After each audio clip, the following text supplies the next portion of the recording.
Exodus chapter 1.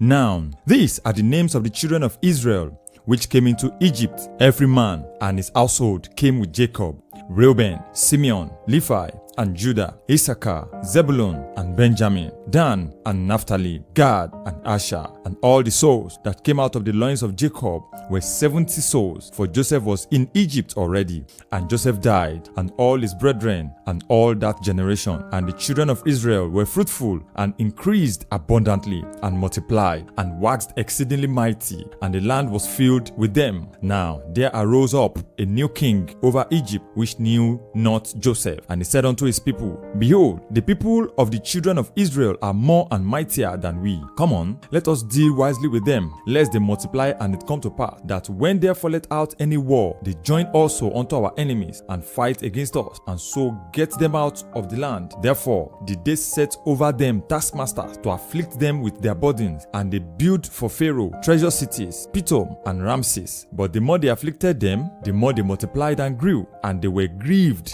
because of the children of Israel. And the Egyptians made the children of Israel to serve with rigor, and they made their lives bitter with hard bondage, in mortar and in brick, and all manner of service in the field. All their service wherein they made them serve was with rigor. And the king of Egypt spake to the Hebrew midwife, of which the name of the one was Shiphrah, and the name of the other Puah. And he said, When ye do the office of the midwife to the Hebrew women, and sit them upon the stool, if it be a son, then ye shall kill him, but if it be a daughter, then she shall live. But the midwives feared God, and did not as the king of Egypt commanded them, but saved the men children alive. And the king of Egypt called for the midwife, and said unto them, Why have ye done this thing, and have saved the men children alive? And the midwives said unto Pharaoh, Because the Hebrew women are not as the Egyptian women, for they are lively, and are delivered before the midwives come in unto them. Therefore God dealt well with the midwives, and the people multiplied, and waxed very mighty. And it came to pass, because the midwives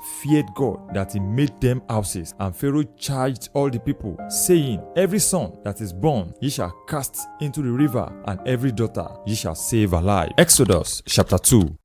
And there went a man of the house of Levi, and took to wife a daughter of Levi. And the woman conceived, and bare a son. And when she saw him that he was a goodly child, she hid him 3 months. And when she could no longer hide him, she took for him an ark of bulrushes, and dabbed it with slime and with pitch, and put the child therein. And she laid it in the flax by the river's brink. And his sister stood afar off, to wit what would be done to him. And the daughter of Pharaoh came down to wash herself at the river, and her maidens walked along by the riverside. And when she saw the ark among the flax, she sent her maid to fetch it. And when she had opened it, she saw the child, and behold, the babe wept. And she had compassion on him, and said, This is one of the Hebrews' children. Then said his sister to Pharaoh's daughter, Shall I go and call to thee a nurse of the Hebrew women, that she may nurse the child for thee? And Pharaoh's daughter said to her, Go.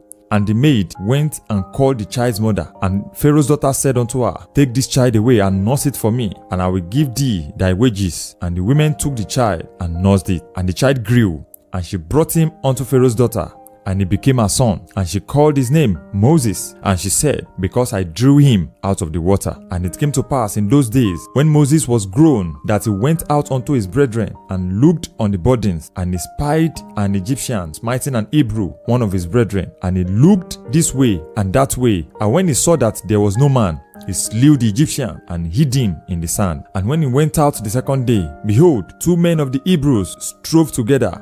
And he said to him that did the wrong, Wherefore smitest thou thy fellow? And he said, Who made thee a prince and a judge over us? Intendest thou to kill me, as thou killest the Egyptian? And Moses feared, and said, Surely this thing is known. Now when Pharaoh heard this thing, he sought to slay Moses. But Moses fled the face of Pharaoh, and dwelt in the land of Midian. And he sat down by a well. Now the priest of Midian had 7 daughters, and they came and drew water, and filled the troughs to water their father's flock. And the shepherds came and drove them away. But Moses stood up and helped them and watered their flock. And when they came to Reuel their father, he said, How is it that ye are come so soon today? And they said, An Egyptian delivered us out of the hand of the shepherd, and also drew water enough for us, and watered the flock. And he said unto his daughters, And where is he? Why is it that ye have left the man? Call him, that he may eat bread. And Moses was content to dwell with the man. And he gave Moses Zipporah his daughter, and she bare him a son, and he called his name Gershom, for he said, I have been a stranger in a strange land. And it came to pass, in process of time, that the king of Egypt died, and the children of Israel sighed by reason of the bondage, and they cried, and their cry came up unto God by the reason of bondage, and God heard their groaning. And God remembered his covenant with Abraham, with Isaac, and with Jacob. And God looked upon the children of Israel, and God had respect unto them. Exodus chapter 3. And Moses kept the flock of Jethro, his father-in-law, the priest of Midian, and he led the flock to the backside of the desert, and came to the mountain of God, even to Horeb. And the angel of the Lord appeared unto him in a flame of fire out of the midst of a bush. And he looked, and behold, the bush burned with fire, and the bush was not consumed. And Moses said, I will now turn aside and see this great sight, why the bush is not burnt. And when the Lord saw that he turned aside to see, God called unto him out of the midst of the bush, and said, Moses, Moses. And he said, Here I am. And he said, Draw not near hither, put off thy shoes from off thy feet, for the place whereon thou standest is holy ground. Moreover, he said, I am the God of thy father, the God of Abraham, the God of Isaac, and the God of Jacob. And Moses hid his face, and he was afraid to look upon God. And the Lord said, I have surely seen the affliction of my people, which are in Egypt, and have heard their cry by reason of their taskmasters, for I know their sorrows. And I am come down to deliver them out of the hand of the Egyptians, and to bring them up out of that land, unto a good land and a large, unto a land flowing with milk and honey, unto the place of the Canaanite, the Hittite, and the Amorite, and the Perizzite, and the Hivites, and the Jebusites. Now therefore, behold, the cry of the children of Israel is come unto me, and I have seen the oppressions wherewith the Egyptians oppress them. Come now therefore, and I will send thee unto Pharaoh, that thou mayest bring forth my people, the children of Israel, out of Egypt. And Moses said unto God, Who am I, that I should go unto Pharaoh, and that I should bring forth the children of Israel out of Egypt? And he said, Certainly I will be with thee, and this shall be a token unto thee, that I have sent thee. When thou hast brought forth the people out of Egypt, ye shall serve God upon this mountain. And Moses said unto God, Behold, when I come unto the children of Israel, and shall say unto them, The God of your father hath sent me unto you, and they shall say to me, What is his name? What shall I say unto them? And God said unto Moses, I am that I am. And he said, Thus shalt thou say unto the children of Israel, I am hath sent me unto you. And God said, moreover, unto Moses, Thus shalt thou say unto the children of Israel, The Lord God of your fathers, the God of Abraham, the God of Isaac, and the God of Jacob, hath sent me unto you. This is my name forever, and this is my memorial unto all generations. Go and gather the elders of Israel together, and say unto them, The Lord God of your fathers, the God of Abraham, of Isaac, and of Jacob, appeared unto me, saying, I have surely visited you, and seen that which is done to you in Egypt. And I have said, I will bring you out of the affliction of Egypt unto the land of the Canaanite, and the Hittite, and the Amorite, and the Perizzite, and the Hivites, and the Jebusites, unto a land flowing with milk and honey. And they shall hearken to thy voice, and thou shalt come, thou and the elders of Israel, unto the king of Egypt, and ye shall say unto him, The Lord God of the Hebrews hath met with us, and now let us go, we beseech thee, 3 days' journey into the wilderness, that we may sacrifice to the Lord our God. And I am sure that the king of Egypt will not let you go, no, not by a mighty hand. And I will stretch out my hand and smite Egypt with all my wonders, which I will do in the midst thereof. And after that he will let you go. And I will give these people favor in the sight of the Egyptians. And it shall come to pass that when ye go, ye shall not go empty, but every woman shall borrow of her neighbors, and of her that sojourneth in her house, jewels of silver, and jewels of gold, and raiment. And ye shall put them upon your sons, and upon your daughters, and ye shall spoil the Egyptians. Exodus chapter 4. And Moses answered and said, But behold, they will not believe me, nor hearken unto my voice, for they will say, The Lord hath not appeared unto me. And the Lord said unto him, What is that in thy hand? And he said, A rod. And he said, Cast it on the ground. And he cast it on the ground, and it became a serpent. and Moses fled from before it. And the Lord said unto Moses, Put forth thy hand, and take it by the tail. And he put forth his hand, and caught it, and it became a rod in his hand, that they may believe that the Lord God of their fathers, and the God of Abraham, the God of Isaac, and the God of Jacob, hath appeared unto thee. And the Lord said furthermore unto him, Put now thy hands into thy bosom. And he put his hand into his bosom. And when he took it out, behold, his hand was leprous as snow. And he said, Put thy hand into thy bosom again. And he put his hand into his bosom again, and plucked it out of his bosom. And behold, it was torn again as his other flesh. And it shall come to pass, if they will not believe thee, neither hearken to the voice of the first sign, that they will believe the voice of the later sign. And it came to pass, if they will not believe also these two signs, neither hearken unto thy voice, that thou shalt take of the water of the river, and pour it upon the dry land, and the water which thou takest out of the river shall become blood upon the dry land. And Moses said unto the Lord, O my Lord, I am not eloquent, neither heretofore, nor since thou art spoken unto thy servant, but I am slow of speech and of a slow tongue. And the Lord said unto him, Who hath made man's mouth, or who maketh the dumb or deaf, or the seeing or the blind? Have not I the Lord? Now therefore go, and I will be with thy mouth, and teach thee what thou shalt say.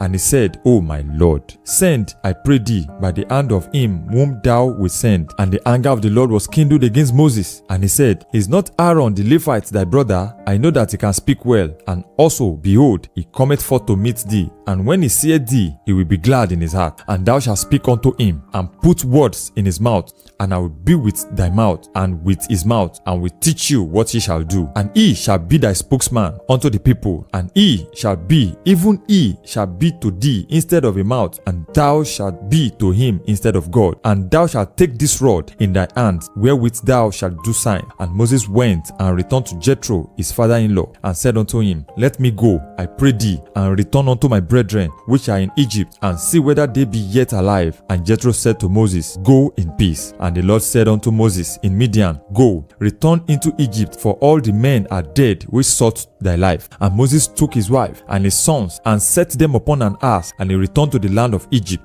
And Moses took the rod of God in his hand. And the Lord said unto Moses, When thou goest to return into Egypt, see that thou do all those wonders before Pharaoh, which I have put in thy hand, but I will harden his heart, and he shall not let the people go. And thou shalt say unto Pharaoh, Thus saith the Lord, Israel is my son, even my firstborn. And I have said unto thee, Let my son go, that he may serve me. And if thou refuse to let him go, behold, I will slay thy son, even thy firstborn. And it came to pass, by the way in the inn, that the Lord met him, and sought to kill him. Then Zipporah took a sharp stone, and cut off the foreskin of her son, and cast it at his feet, and said, Surely a bloody husband art thou to me. So he let him go. Then she said, A bloody husband thou art because of the circumcision. And the Lord said to Aaron, Go into the wilderness to meet Moses. And he went and met him in the mount of God, and kissed him.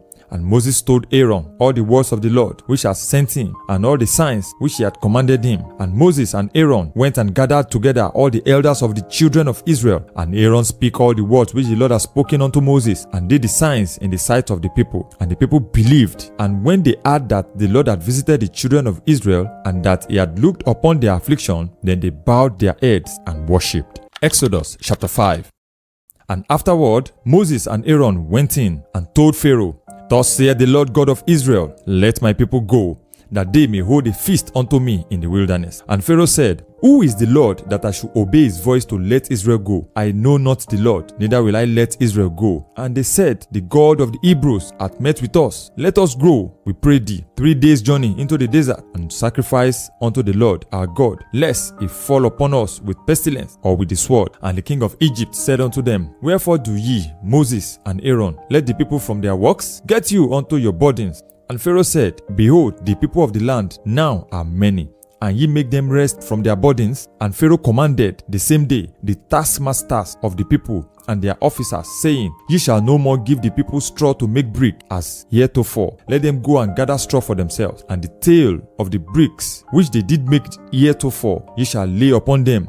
Ye shall not diminish aught thereof, for they be idle. Therefore they cry, saying, Let us go and sacrifice to our God. Let there be more work be laid upon the men, that they may labor therein, and let them not regard vain words. And the taskmasters of the people went out, and their officers, and they spake to the people, saying, Thus saith Pharaoh, I will not give you straw, Go ye, get your straw, where ye can find it, yet not aught of your work shall be diminished. So the people were scattered abroad throughout all the land of Egypt to gather stubble instead of straw, and the taskmasters hasted them, saying, Fulfill your works, your daily task, as when there was straw. And the officers of the children of Israel, which Pharaoh's taskmasters had set over them, were beaten and demanded, Where have ye not fulfilled your task in making bricks, both yesterday and today, as heretofore?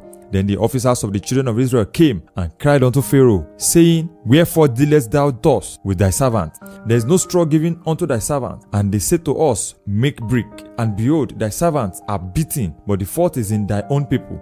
But he said, Ye are idle. Ye are idle. Therefore ye said, Let us go and do sacrifice to the Lord. Go therefore now and walk, for there shall no straw be given you, yet shall ye deliver the tale of bricks. And the officers of the children of Israel did see that they were in evil case, after it was said, Ye shall not minish aught from your bricks of your daily task. And they met Moses and Aaron, who stood in the way as they came forth from Pharaoh. And they said unto them, The Lord look upon you and judge, because ye have made our savour to be harbored in the eyes of Pharaoh and in the eyes of the servant, to put a sword in thy hand to slay us. And Moses returned unto the Lord and said, Lord, wherefore art thou so evil entreated these people? Why is it that thou hast sent me? For since I came to Pharaoh to speak in thy name, he hath done evil to these people, neither art thou delivered thy people at all. Exodus chapter 6.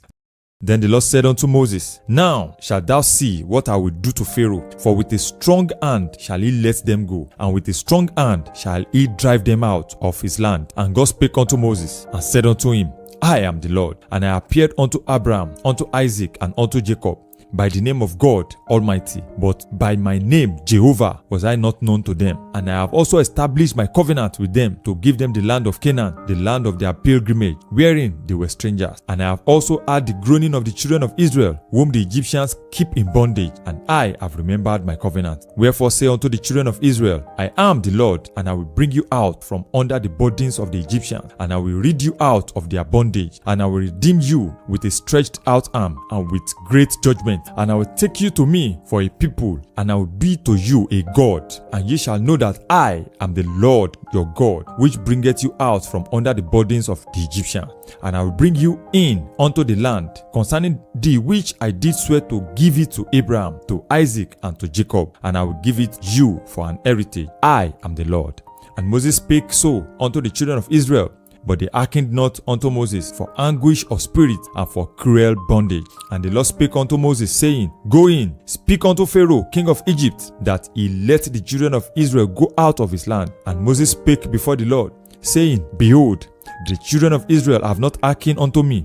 How then shall Pharaoh hear me, who am of uncircumcised lips? And the Lord spake unto Moses and unto Aaron, and gave them a charge unto the children of Israel and unto Pharaoh king of Egypt, to bring the children of Israel out of the land of Egypt. These are the heads of their fathers' houses, the sons of Reuben, the firstborn of Israel, Anak and Palu, Hezron and Carmi. These are the families of Reuben. And the sons of Simeon, Jemuel and Jamin and Ohad and Jachin and Zohar and Shaul, the son of a Canaanitish woman. These are the families of Simeon. And these are the names of the sons of Levi according to their generations, Gershon and Kohath and Merari. And the years of the life of Levi were 137 years. The sons of Gershon, Libni and Shimi, according to their families. And the sons of Kohath, Amram and Izhar and Hebron and Huziel. And the years of the life of Kohath were 133 years. And the sons of Merari, Mahali and Mushi. These are the families of Levi according to their generations. And Amram took him Jochebed,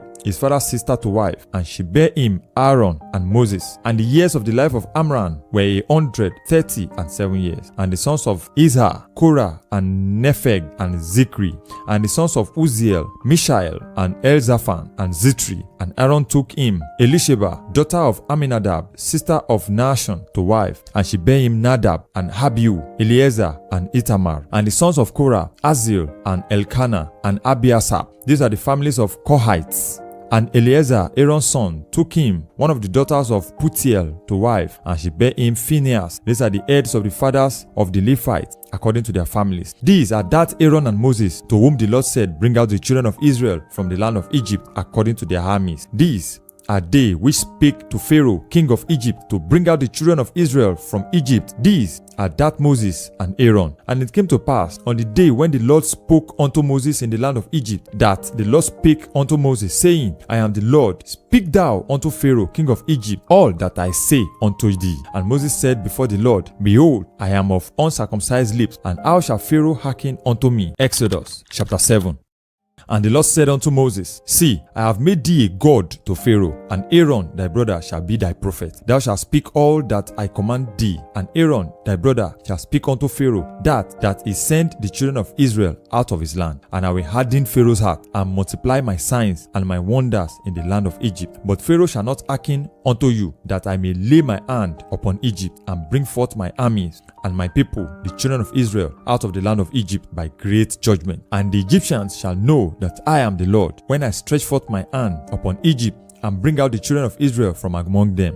And Moses and Aaron did as the Lord commanded them, so did they. And Moses was 80 years old, and Aaron 83 years old, when they spake unto Pharaoh. And the Lord spake unto Moses and unto Aaron, saying, When Pharaoh shall speak unto you, saying, Shew a miracle for you, then thou shalt say unto Pharaoh, Take thy rod, and cast it before Pharaoh, and it shall become a serpent. And Moses and Aaron went in unto Pharaoh, and they did so as the Lord had commanded. And Aaron cast down his rod before Pharaoh and before his servant, and it became a serpent. Then Pharaoh also called the wise men and the sorcerers. Now the magicians of Egypt, they also did in like manner with their enchantment, for they cast down every man his rod, and they became serpents. But Aaron's rod swallowed up their rod, and he hardened Pharaoh's heart, that he hearkened not unto them, as the Lord had said. And the Lord said unto Moses, Pharaoh's heart is hardened, he refuseth to let the people go. Get thee unto Pharaoh in the morning. Lo, he goeth out unto the water, and thou shalt stand by the river's brink against he come. And the rod which was turned to a serpent shalt thou take in thy hand, and thou shalt say unto him, The Lord God of the Hebrews has sent me unto thee, saying, Let my people go, that they may serve me in the wilderness. And behold, hitherto thou wouldest not hear. Thus saith the Lord, In this thou shalt know that I am the Lord. Behold, I will smite with the rod that is in my hand upon the waters which are in the river, and they shall be turned to blood. And the fish that is in the river shall die, and the river shall stink, and the Egyptians shall loathe to drink of the water of the river. And the Lord spake unto Moses, Say unto Aaron, Take thy rod, and stretch out thy hands upon the waters of Egypt, upon their stream, upon their rivers, and upon their ponds, and upon all their pools of water, that they may become blood, and that there may be blood throughout the land of Egypt, both in vessels of wood and in vessels of stone. And Moses and Aaron did as the Lord commanded, and he lifted up the rod, and smote the waters that were in the river, in the sight of Pharaoh, and in the sight of his servants, and all the waters that were in the river were turned to blood. And the fish that was in the river died, and the river stank, and the Egyptians could not drink of the water of the river, and there was blood throughout all the land of Egypt. And the magicians of Egypt did so with their enchantment, and Pharaoh's heart was hardened, neither did he hearken unto them, as the Lord had said. And Pharaoh turned and went into his house, neither did he see his heart to this also. And all the Egyptians digged round about the river for water to drink, for they could not drink of the water of the river. And 7 days were fulfilled after that the Lord had smitten the river. Exodus chapter 8.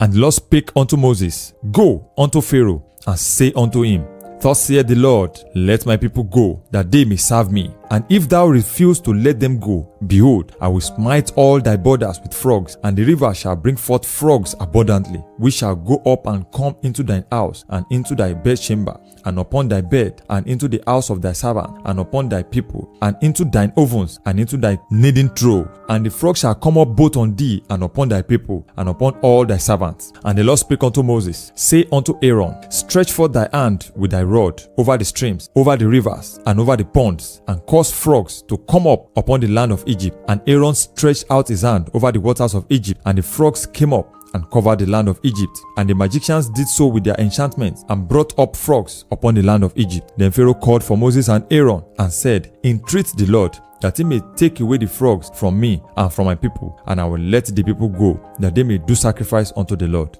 And Moses said unto Pharaoh, Glory over me, when shall I entreat for thee, and for thy servants, and for thy people, to destroy the frogs from thee and thy houses, that they may remain in the river only? And he said, Tomorrow.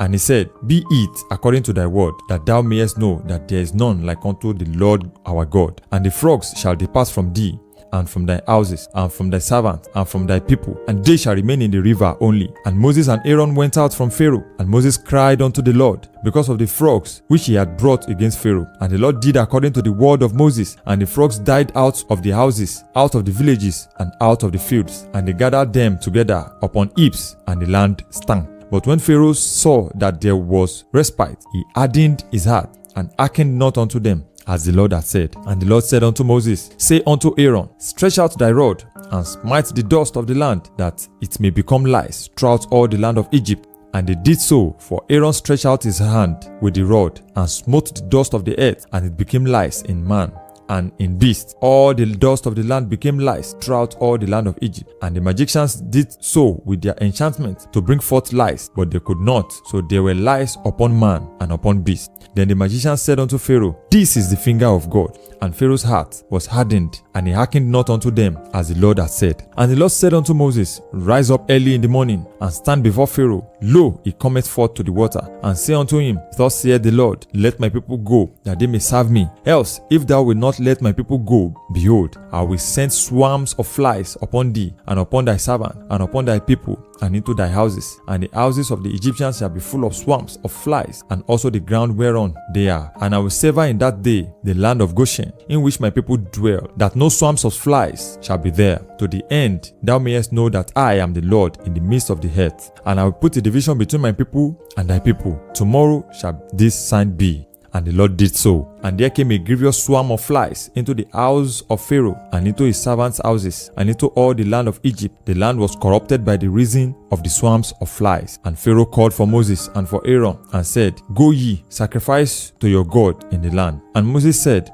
It is not meet so to do, for we shall sacrifice the abomination of the Egyptians to the Lord our God. Lo, shall we sacrifice the abomination of the Egyptians before their eyes? And will they not stone us? We will go 3 days' journey into the wilderness, and sacrifice to the Lord our God, as he shall command us. And Pharaoh said, I will let you go, that you may sacrifice to the Lord your God in the wilderness. Only ye shall not go very far away. Entreat for me. And Moses said, Behold, I go out from thee, and I will entreat the Lord, that the swarms of flies may depart from Pharaoh, from his servants, and from his people tomorrow. But let not Pharaoh deal deceitfully anymore in not letting the people go to sacrifice to the Lord. And Moses went out from Pharaoh and entreated the Lord. And the Lord did according to the word of Moses, and he removed the swarms of flies from Pharaoh, from his servants, and from his people.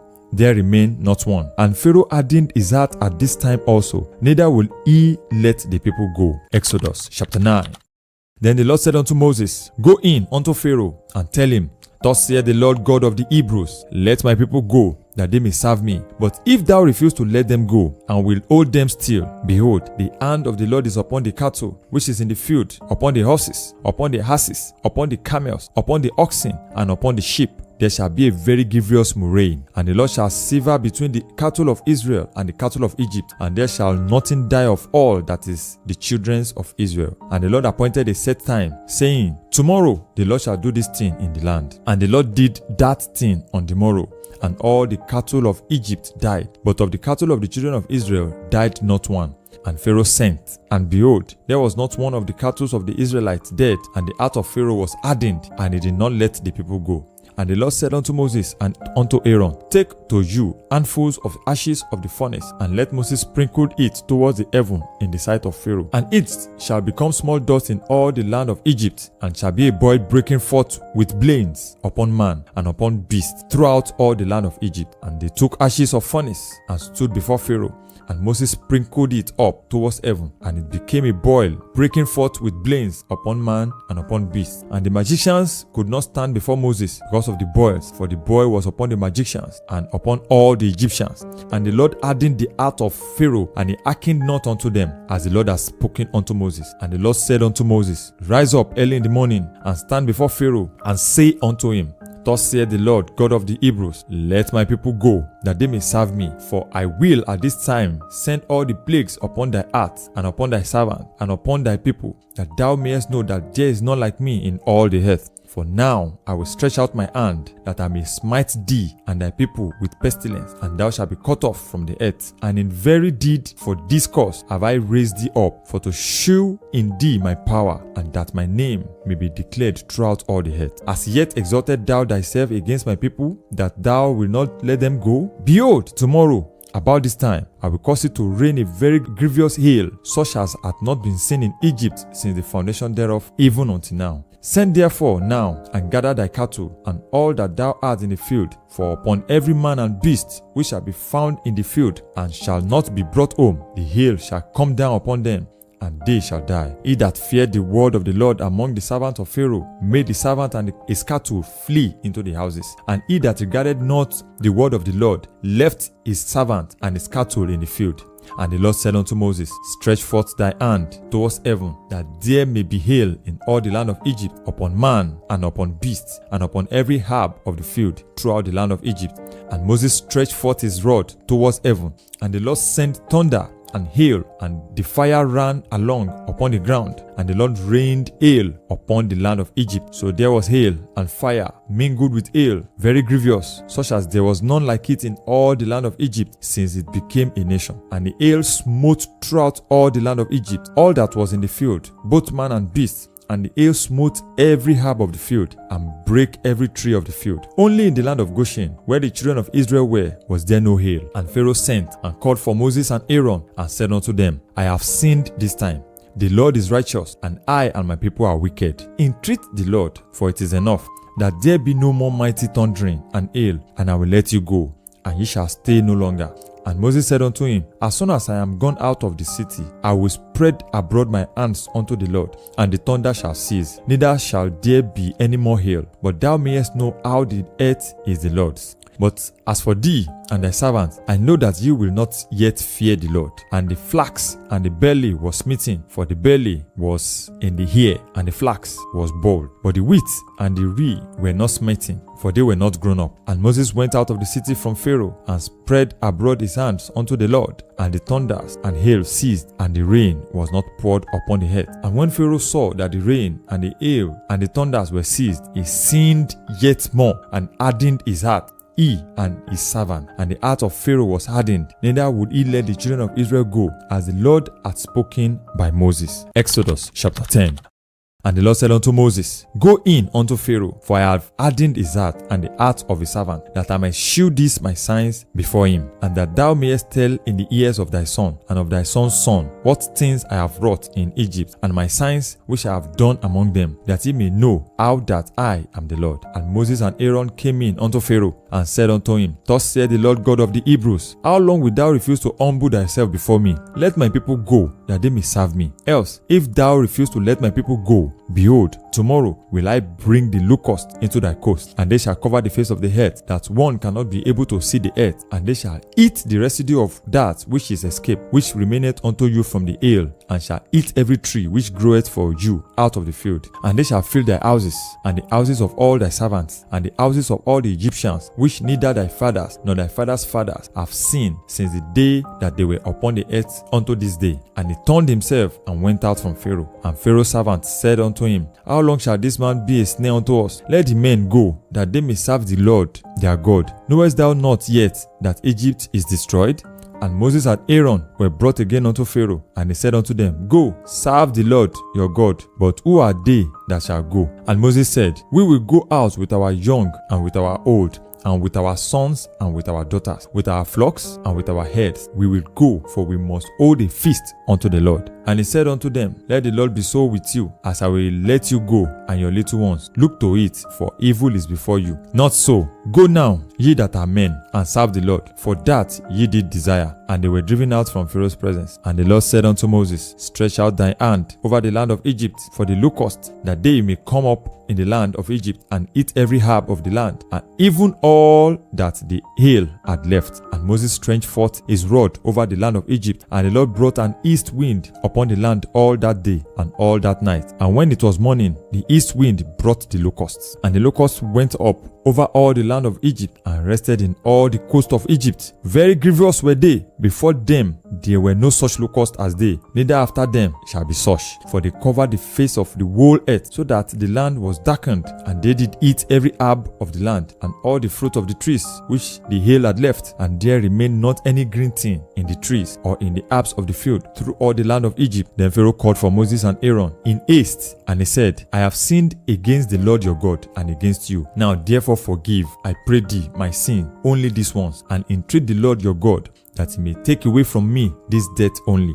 And he went out from Pharaoh and entreated the Lord. And the Lord turned a mighty strong west wind, which took away the locusts and cast them into the Red Sea. There remained not one locust in all the coast of Egypt. But the Lord hardened Pharaoh's heart, so that he would not let the children of Israel go. And the Lord said unto Moses, stretch out thy hand towards heaven, that there may be darkness over the land of Egypt, even darkness which may be felt. And Moses stretched forth his hand towards heaven, and there was a thick darkness in all the land of Egypt 3 days. They saw not one another, neither rose any from his place for 3 days. But all the children of Israel had light in their dwellings. And Pharaoh called unto Moses and said, go ye, serve the Lord, only let your flocks and your herds be stayed. Let your little ones also go with you. And Moses said, thou must give us also sacrifice and burnt offering, that we may sacrifice unto the Lord our God. Our cattle also shall go with us. There shall not an hoof be left behind, for thereof must we take to serve the Lord our God. And we know not with what we must serve the Lord until we come thither. And the Lord hardened Pharaoh's heart, and he would not let them go. And Pharaoh said unto him, get thee from me, take heed to thyself, see my face no more, for in that day thou seest my face, thou shalt die. And Moses said, thou hast spoken well, I will see thy face again no more. Exodus chapter 11.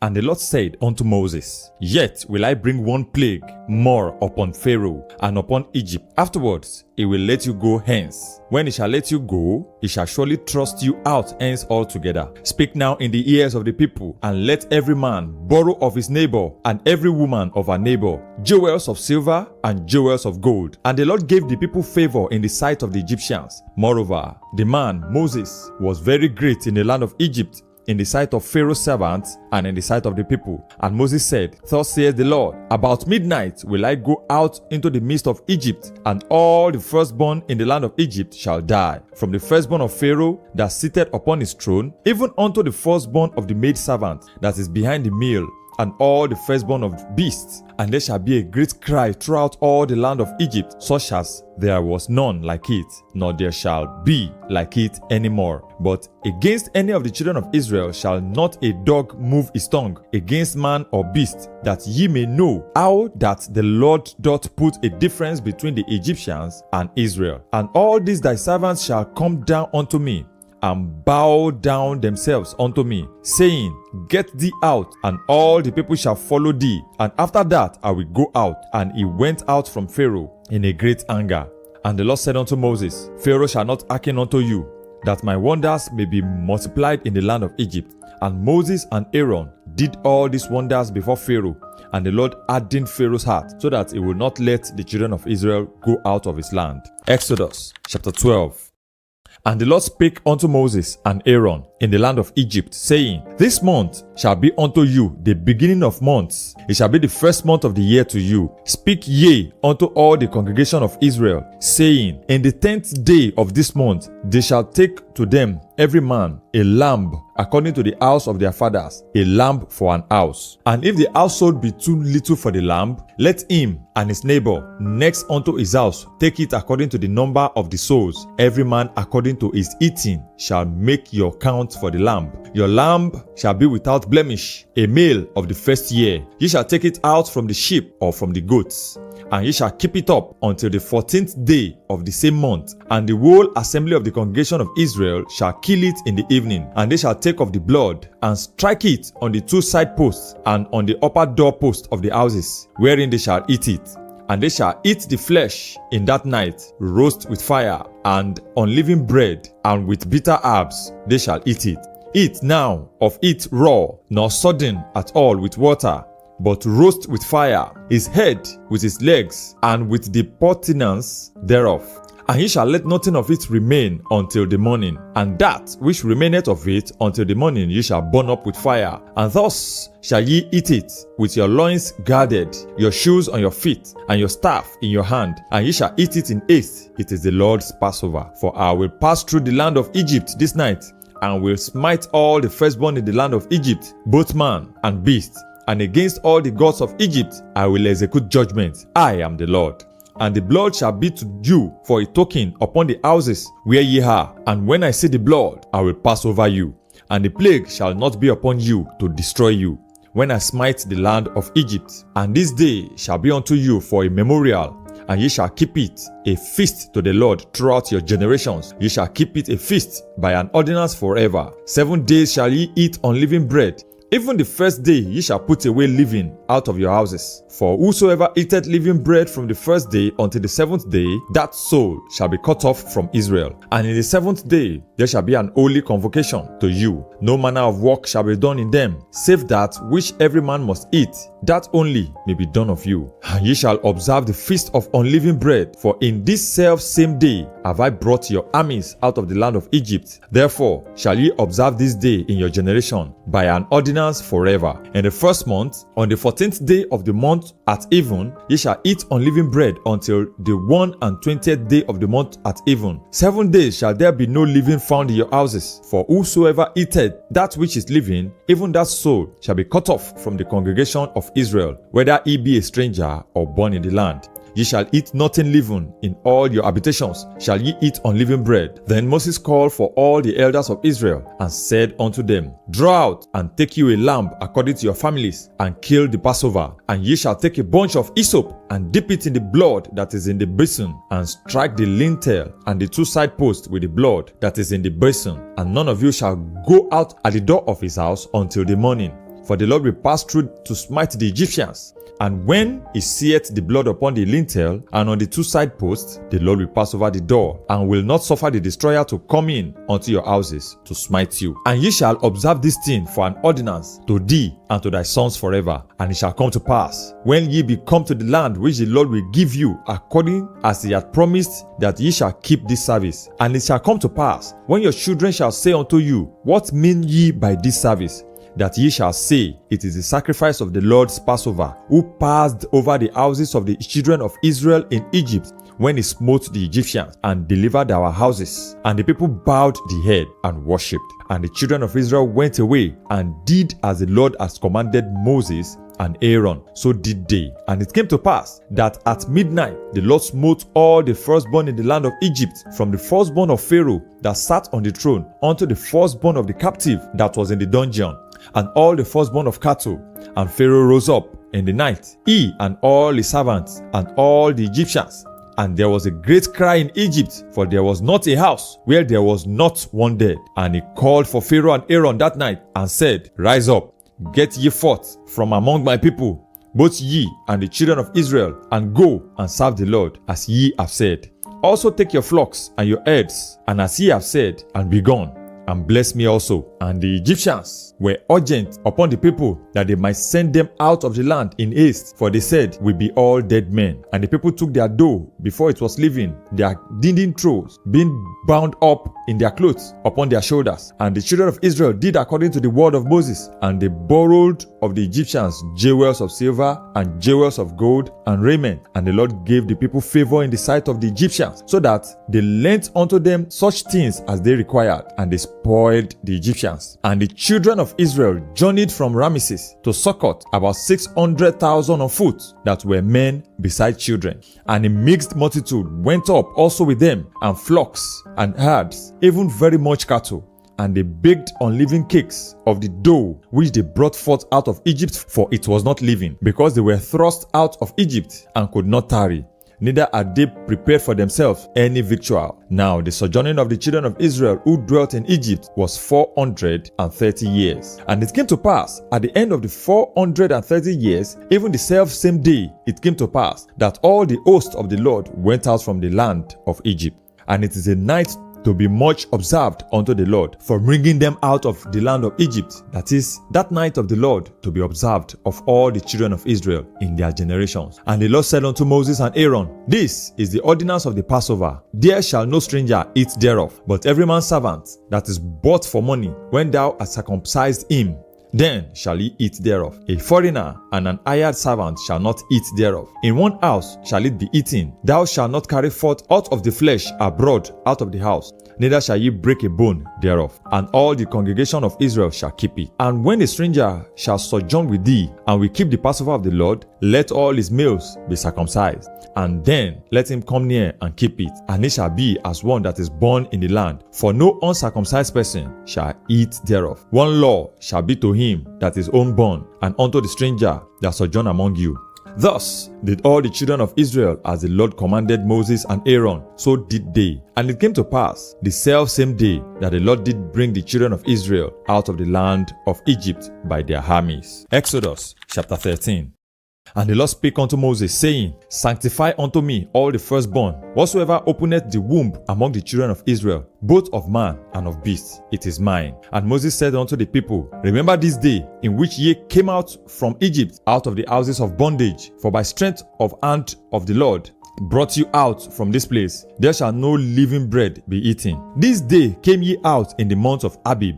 And it shall be, when the Lord shall bring thee into the land of the Canaanites, and the Hittites, and the Amorites, and the Hivites, and the Jebusites, which we swear unto thy fathers, to give thee a land flowing with milk and honey, that thou shalt keep this service in this month. 7 days thou shalt eat unleavened bread, and in the 7th day shall be a feast to the Lord. Unleavened bread shall be eaten 7 days, and there shall be no living bread be seen with thee, neither shall there be living sin with thee in all thy quarters. And thou shalt shield thy son in that day, saying, This is done because of that which the Lord did unto me when I came forth out of Egypt. And it shall be for a sign unto thee upon thy hand, and for a memorial between thy eyes, that the Lord's law may be in thy mouth. For with a strong hand hath the Lord brought thee out of Egypt. Thou shalt therefore keep this ordinance in its season from year to year. And it shall be, when the Lord shall bring thee into the land of the Canaanites, as he sware unto thee and to thy fathers, and shall give it thee, that thou shalt set apart unto the Lord all that openeth the matrix, and every firstling that cometh of a beast which thou art, and the male shall be the Lord's. And every firstling of an ass thou shalt redeem with a lamb. And if thou wilt not redeem it, then thou shalt break his neck, and all the firstborn of man among thy children shalt thou redeem. And it shall be, when thy son asketh thee in time to come, saying, What is this? That thou shalt say unto him, By strength of hand the Lord has brought us out from Egypt, from the house of bondage. And it shall come to pass, when Pharaoh would hardly let us go, that the Lord slew all the firstborn in the land of Egypt, both the firstborn of man and the firstborn of beasts. Therefore I sacrifice to the Lord all that openeth the matrix, being males, but all the firstborn of my children I redeem. And it shall be for a token unto thine hand, and for frontlets between thy eyes. For by strength of hand the Lord brought us forth out of Egypt. And it came to pass, when Pharaoh had let the people go, that God led them not through the way of the land of the Philistines, although that was near. For God said, Lest peradventure the people repent when they see war, and they return to Egypt. But God led the people about through the way of the wilderness of the Red Sea. And the children of Israel went up and nased out of the land of Egypt. And Moses took the bones of Joseph with him, for he has straitly sworn the children of Israel, saying, God will surely visit you, and ye shall carry up my bones away hence with you. And they took their journey from Succoth, and encamped in Etham in the edge of the wilderness. And the Lord went before them by day in a pillar of a cloud to lead them the way, and by night in a pillar of fire to give them light, to go by day and night. He took not away the pillar of the cloud by day, nor the pillar of cloud by night from before the people. Exodus chapter 14. And the Lord spake unto Moses, saying, Speak unto the children of Israel, that they turn and encamp before Pihahiroth, between Migdol and the sea, over against Baal-Zephon. Before it shall ye encamp by the sea. For Pharaoh will say of the children of Israel, they are entangled in the land. The wilderness hath shut them in, and I will harden Pharaoh's heart, that he shall follow after them. And I will be honored upon Pharaoh and upon all his hosts, that the Egyptians may know that I am the Lord. And they did so. And it was told the king of Egypt that the people fled, and the heart of Pharaoh and of his servants was turned against the people. And they said, Why have we done this, that we have let Israel go from serving us? And he made ready his chariots and took his people with him.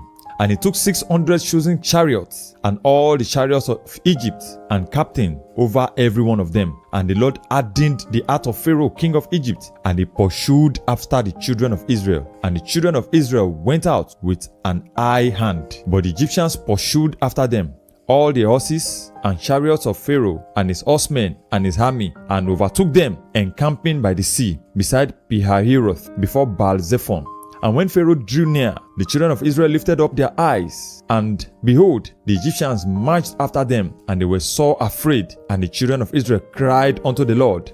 And they said unto Moses, Because there were no graves in Egypt, hast thou taken us away to die in the wilderness? Wherefore hast thou dealt thus with us, to carry us forth out of Egypt? Is not this the word that we did tell thee in Egypt, saying, Let us alone, that we may serve the Egyptians? For it had been better for us to serve the Egyptians than that we should die in the wilderness. And Moses said unto the people, Fear ye not, stand still and see the salvation of the Lord, which he will shew to you today. For the Egyptians whom ye have seen today, ye shall see them again no more forever. The Lord shall fight for you, and ye shall hold your peace. And the Lord said unto Moses, Wherefore criest thou unto me? Speak unto the children of Israel, that they go forward. But lift thou up thy rod, and stretch out thine hand over the sea, and divide it. And the children of Israel shall go on dry ground through the midst of the sea. And I, behold, I will harden the hearts of the Egyptians, and they shall follow them. And I will get honor upon Pharaoh, and upon all his hosts, upon his chariots, and upon his horsemen. And the Egyptians shall know that I am the Lord, when I have gotten me honor upon Pharaoh, upon his chariots, and upon his horsemen. And the angel of God, which went before the camp of Israel, removed and went behind them. And the pillar of the cloud went from before their face and stood behind them. And it came between the camp of the Egyptians and the camp of Israel. And it was a cloud and darkness to them, but it gave light by night to these, so that the one came not near the other all the night. And Moses stretched out his hand over the sea, and the Lord caused the sea to go back by a strong east wind all that night, and made the sea dry land, and the waters were divided. And the children of Israel went into the midst of the sea upon the dry ground, and the waters were a wall unto them on their right hand and on their left. And the Egyptians pursued and went in after them to the midst of the sea, even all Pharaoh's horses, his chariots, and his horsemen. And it came to pass that in the morning watch the Lord looked unto the host of the Egyptians through the pillar of fire and of the cloud, and troubled the host of the Egyptians, and took off their chariots' wheel, and they drave them heavily, so that the Egyptians said, Let us flee from the face of Israel, for the Lord fighteth for them against the Egyptians. And the Lord said unto Moses, Stretch out thy hand over the sea, that the waters may come again upon the Egyptians, upon their chariots, and upon their horsemen. And Moses stretched forth his hand over the sea, and the sea returned to its strength when the morning appeared. And the Egyptians fled against it, and the Lord overthrew the Egyptians in the midst of the sea. And the waters returned and covered the chariots. And the horsemen and all the host of Pharaoh that came into the sea after them, there remained not so much as one of them. But the children of Israel walked upon dry land in the midst of the sea, and the waters were a wall unto them on their right hand and on their left. Thus the Lord saved Israel that day out of the hand of the Egyptians. And Israel saw the Egyptians dead upon the seashore. And Israel saw that great work which the Lord did upon the Egyptians, and the people feared the Lord and believed the Lord and his servant Moses. Exodus chapter 15. Then sang Moses and the children of Israel this song unto the Lord, and spake, saying, I will sing unto the Lord, for he hath triumphed gloriously. The horse and his rider hath he thrown into the sea. The Lord is my strength and song, and he is become my salvation. He is my God, and I will prepare him an habitation, my father's God, and I will exalt him. The Lord is a man of war, the Lord is his name. Pharaoh's chariots and his hosts hath he cast into the sea. His chosen captains also are drowned in the Red Sea. The depths have covered them, they sank into the bottom as a stone. Thy right hand, O Lord, is become glorious in power. thy right hand, O Lord, hath dashed in pieces the enemy, and the greatness of thine excellency thou hast overthrown them that rose up against thee. Thou sentest forth thy wrath, which consumed them as stubble, and with the blast of thy nostril the waters were gathered together. The floods stood upright as a heap, and the depths were congealed in the heart of the sea. The enemy said, I will pursue, I will overtake, I will divide the spoil. My lust shall be satisfied upon them. I will draw my sword, my hand shall destroy them. Thou didst blow with thy wind, the sea covered them. They sank as lead in the mighty waters. Who is like unto thee, O Lord, among the gods? Who is like thee, glorious in holiness, fearful in praises, doing wonders? Thou stretchest out thy right hand, the earth swallowed them. Thou, in thy mercy, hast led forth the people which thou hast redeemed. Thou hast guided them in thy strength unto thy holy habitation. The people shall hear and be afraid. Sorrow shall take hold on the inhabitants of Palestina. Then the dukes of Edom shall be amazed. The mighty men of Moab, trembling, shall take hold upon them. All the inhabitants of Canaan shall melt away. Fear and dread shall fall upon them. By the greatness of thine arm, they shall be as still as a stone, till thy people pass over. O Lord, till the people pass over, which thou hast purchased, thou shalt bring them in and plant them in the mountain of thine inheritance, in the place, O Lord, which thou hast made for thee to dwell in the sanctuary, O Lord, which thy hands have established. The Lord shall reign forever and ever. For the horse of Pharaoh went in with his chariots and with his horsemen into the sea, and the Lord brought again the waters of the sea upon them. But the children of Israel went on dry land in the midst of the sea. The sister of Aaron took a timbrel in her hand, and all the women went out after her with timbrels and with dances. And Miriam answered them, Sing ye to the Lord, for he hath triumphed gloriously. The horse and his rider hath he thrown into the sea. So Moses brought Israel from the Red Sea, and they went out into the wilderness of Shur. And they went 3 days into the wilderness and found no water. And when they came to Marah, they could not drink of the waters of Marah, for they were bitter. Therefore the name of it was called Marah. And the people murmured against Moses, saying, What shall we drink? And he cried unto the Lord, and the Lord shewed him a tree, which, when he had cast into the waters were made sweet. There he made for them a statute and an ordinance, and there he proved them, and said, If thou wilt diligently hearken to the voice of the Lord thy God, and will do that which is right in his sight, and will give ear to his commandments, and keep all his statutes, I will put none of these diseases upon thee, which I have brought upon the Egyptians, for I am the Lord that healeth thee. And they came to Helim, where were 12 wells of water, and 60 palm trees, and they encamped there by the waters. Exodus chapter 16. And they took their journey from Elim, and all the congregation of the children of Israel came unto the wilderness of Sin, which is between Elim and Sinai, on the 15th day of the 2nd month after their departing out of the land of Egypt. And the whole congregation of the children of Israel murmured against Moses and Aaron in the wilderness. And the children of Israel said unto them, Would to God we had died in the hand of the Lord in the land of Egypt, when we sat by the flesh pots, and when we did eat bread to the full. For ye have brought us forth into the wilderness to kill this whole assembly with hunger. Then said the Lord unto Moses, Behold, I will rain bread from heaven for you, and the people shall go out and gather a certain rate every day, that I may prove them whether they will walk in my law or not. And it shall come to pass that on the 6th day they shall prepare that which they bring in, and it shall be twice as much as they gather daily. And Moses and Aaron said unto all the children of Israel, At even then ye shall know that the Lord hath brought you out from the land of Egypt. And in the morning then ye shall see the glory of the Lord. For that he heareth your murmuring against the Lord. And what are we that ye murmur against us? And Moses said, This shall be when the Lord shall give you in the evening flesh to eat, and in the morning bread to the full. For that the Lord heareth your murmuring, which ye murmured against him. And what are we? Your murmurings are not against us, but against the Lord. And Moses spake unto Aaron, Say unto all the congregation of the children of Israel, Come near before the Lord, for he hath heard your murmuring. And it came to pass, as Aaron spoke unto the whole congregation of the children of Israel, that they looked towards the wilderness, and behold, the glory of the Lord appeared in the cloud. And the Lord spake unto Moses, saying, I have heard the murmuring of the children of Israel. Speak unto them, saying, At even ye shall eat flesh, and in the morning ye shall be filled with bread, and ye shall know that I am the Lord your God. And it came to pass that at even the quails came up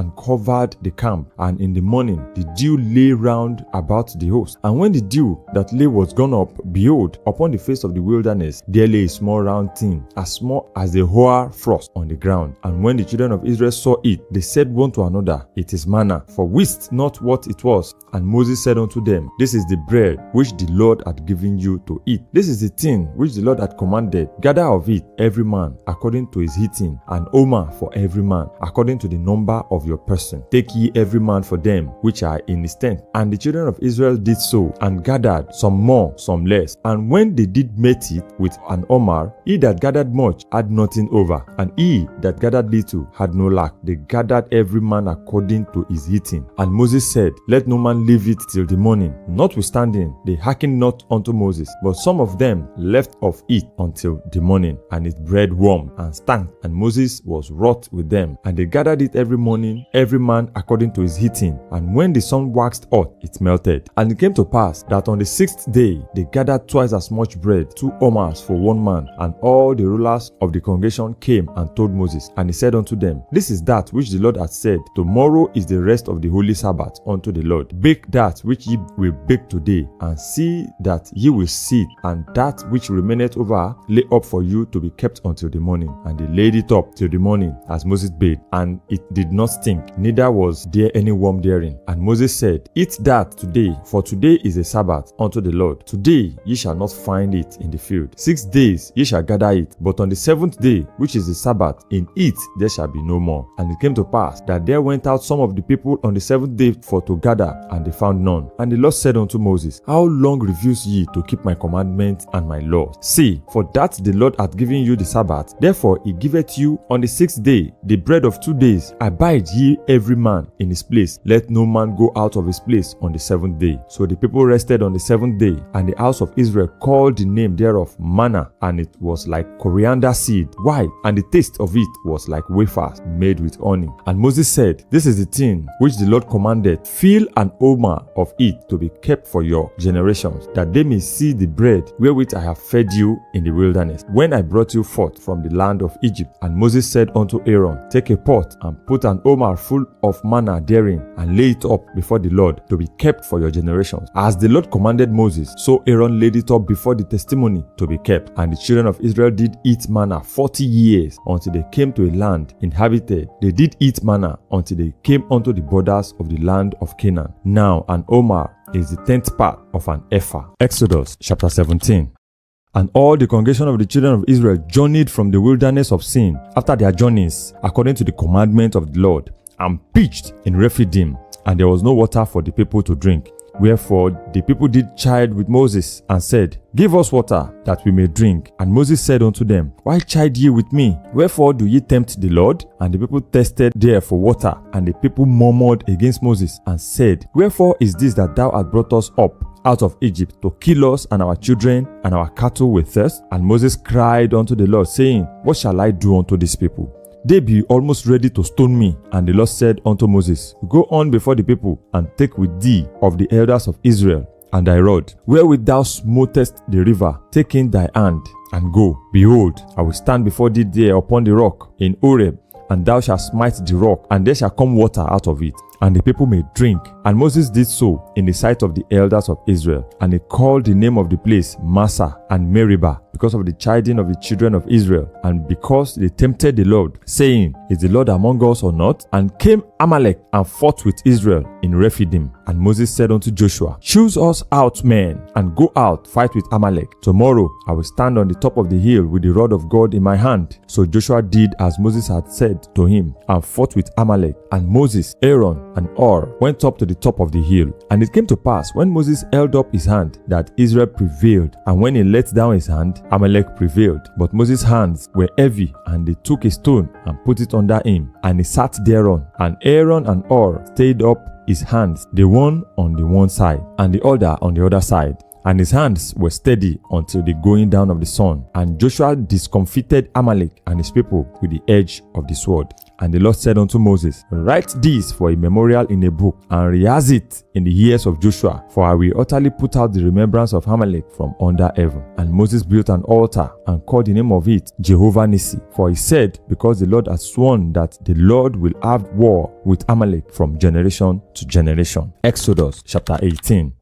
When Jethro, the priest of Midian, Moses' father-in-law, heard of all that God had done for Moses and for Israel, his people, and that the Lord has brought Israel out of Egypt, then Jethro, Moses' father-in-law, took Zipporah, Moses' wife, after he had sent her back, and her 2 sons, of which the name of the one was Gershom, for he said, I have been an alien in a strange land. And the name of the other was Eliezer, for the God of my father, said he, was mine help, and delivered me from the sword of Pharaoh. And Jethro, Moses' father-in-law, came with his sons and his wife unto Moses into the wilderness, where he encamped at the mount of God. And he said unto Moses, I, thy father-in-law, Jethro, am come unto thee, and thy wife, and thy 2 sons with her. And Moses went out to meet his father-in-law, and did obeisance, and kissed him. And they asked each other of their welfare, and they came into the tent. And Moses told his father-in-law all that the Lord had done unto Pharaoh, and to the Egyptians for Israel's sake, and all the travails that had come upon them by the way, and how the Lord delivered them. And Jethro rejoiced for all the goodness which the Lord had done to Israel, whom he had delivered out of the hands of the Egyptians. And Jethro said, Blessed be the Lord, who had delivered you out of the hand of the Egyptians, and out of the hand of Pharaoh, who had delivered the people from under the hand of the Egyptians. Now I know that the Lord is greater than all gods,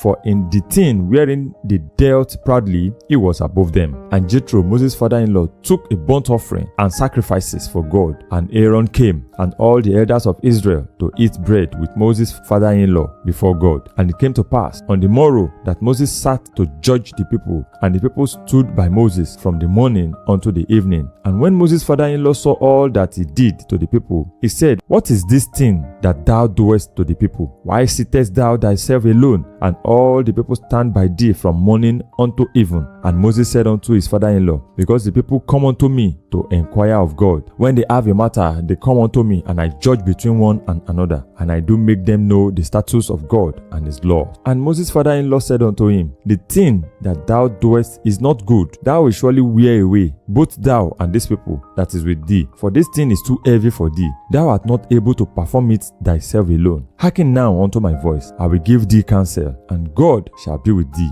Be thou for the people to Godward, that thou mayest bring the causes unto God, and thou shalt teach them ordinances and laws, and shalt shew them the way wherein they must walk, and the work that they must do. Moreover, thou shalt provide out of the people able men, such as fear God, men of truth, hating covetousness, and place such over them to be rulers of thousands, and rulers of hundreds, rulers of 50s, and rulers of 10s. And let them judge the people at all seasons. And it shall be that every great matter they shall bring unto thee, but every small matter they shall judge. So shall it be easier for thyself, and they shall bear the burden with thee. If thou shalt do this thing, and God command thee so, then thou shalt be able to endure, and all these people shall also go to their place in peace. So Moses hearkened to the voice of his father-in-law, and did all that he had said. And Moses chose able men out of all Israel, and made them heads over the people, rulers of thousands, rulers of hundreds, rulers of 50s, and rulers of 10. And they judged the people at all seasons. They had causes they brought unto Moses, but every small matter they judged themselves. And Moses let his father-in-law depart, and he went his way unto his own land. Exodus chapter 19.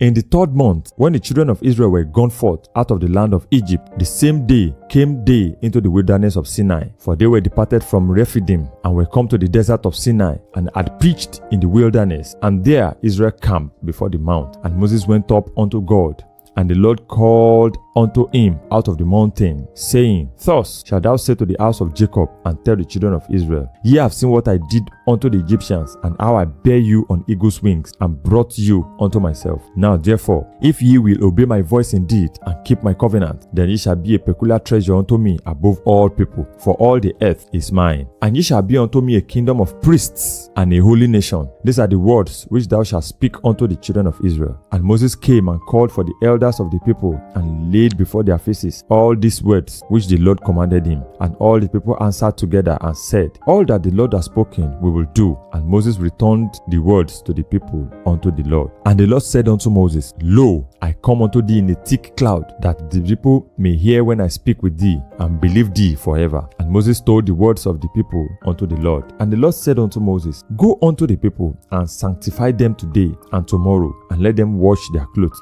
and be ready against the third day. For the third day the Lord will come down in the sight of all the people upon Mount Sinai, and thou shalt set bounds unto the people round about, saying, Take heed to yourselves, that ye not go up into the mountain, or touch the border of it. Whosoever toucheth the mount shall be surely put to death. There shall not an hand touch it, but he shall surely be stoned or shot through. Whether he be beast or man, he shall not live. When the trumpet soundeth long, they shall come up to the mount. And Moses went down from the mount unto the people, and sanctified the people, and they washed their clothes. And he said unto the people, Be ready against the third day, come not at your wives. And it came to pass on the third day in the morning, that there were thunders and lightnings, and a thick cloud upon the mount, and the voice of the trumpet exceeding loud, so that all the people that was in the camp trembled. And Moses brought forth the people out of the camp to meet with God, and they stood at the nether part of the mount. And Mount Sinai was altogether on a smoke, because the Lord descended upon it in fire, and the smoke thereof ascended as the smoke of a furnace, and the whole mount quaked greatly. And when the voice of the trumpet sounded long, and waxed louder and louder, Moses spake, and God answered him by a voice. And the Lord came down upon Mount Sinai on the top of the mount, and the Lord called Moses up to the top of the mount, and Moses went up. And the Lord said unto Moses, Go down, charge the people, lest they break through unto the Lord to gaze, as many of them perish. And let the priests also, which come near to the Lord, sanctify themselves, lest the Lord break forth upon them. And Moses said unto the Lord, The people cannot come up to Mount Sinai, for thou chargest us, saying, Set bounds about the mount, and sanctify it. And the Lord said unto him, Away, get thee down, and thou shalt come up,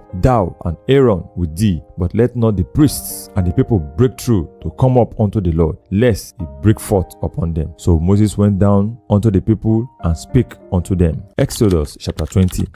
And God spake all these words, saying, I am the Lord thy God, which have brought thee out of the land of Egypt, out of the house of bondage. Thou shalt have no other gods before me. Thou shalt not make unto thee any graven image, or any likeness of anything that is in heaven above, or that is in the earth beneath, or that is in the water under the earth. Thou shalt not bow down thyself to them, nor serve them. For I, the Lord thy God, am a jealous God, visiting the iniquity of the fathers upon the children unto the third and fourth generation of them that hate me, and showing mercy unto thousands of them that love me and keep my commandments. Thou shalt not take the name of the Lord thy God in vain, for the Lord will not hold him guiltless that taketh his name in vain. Remember the Sabbath day to keep it holy. 6 days shalt thou labor and do all thy work, but the 7th day is the Sabbath of the Lord thy God. In it thou shalt not do any work, thou, nor thy son, nor thy daughter, nor thy maidservant, nor thy maidservant, nor thy cattle, nor thy stranger that is within thy gates. For in 6 days the Lord made heaven and earth, the sea, and all that in them is, and rested the 7th day. Wherefore the Lord blessed the Sabbath day, and hallowed it. Honor thy father and thy mother, that thy days may be long upon the land which the Lord thy God giveth thee. Thou shalt not kill, thou shalt not commit adultery, thou shalt not steal, thou shalt not bear false witness against thy neighbor, thou shalt not covet thy neighbor's house, thou shalt not covet thy neighbor's wife, nor his manservant, nor his maidservant, nor his ox, nor his ass, nor anything that is thy neighbor's. And all the people saw the thunderings, and the lightning, and the noise of the trumpet, and the mountain smoking. And when the people saw it, they removed and stood afar off. And they said unto Moses, Speak thou with us, and we will hear, but let not God speak with us, lest we die. And Moses said unto the people, Fear not, for God is come to prove you, and that his fear may be before your faces, that ye sin not. And the people stood afar off, and Moses drew near unto the thick darkness where God was. And the Lord said unto Moses, Thus thou shalt say unto the children of Israel,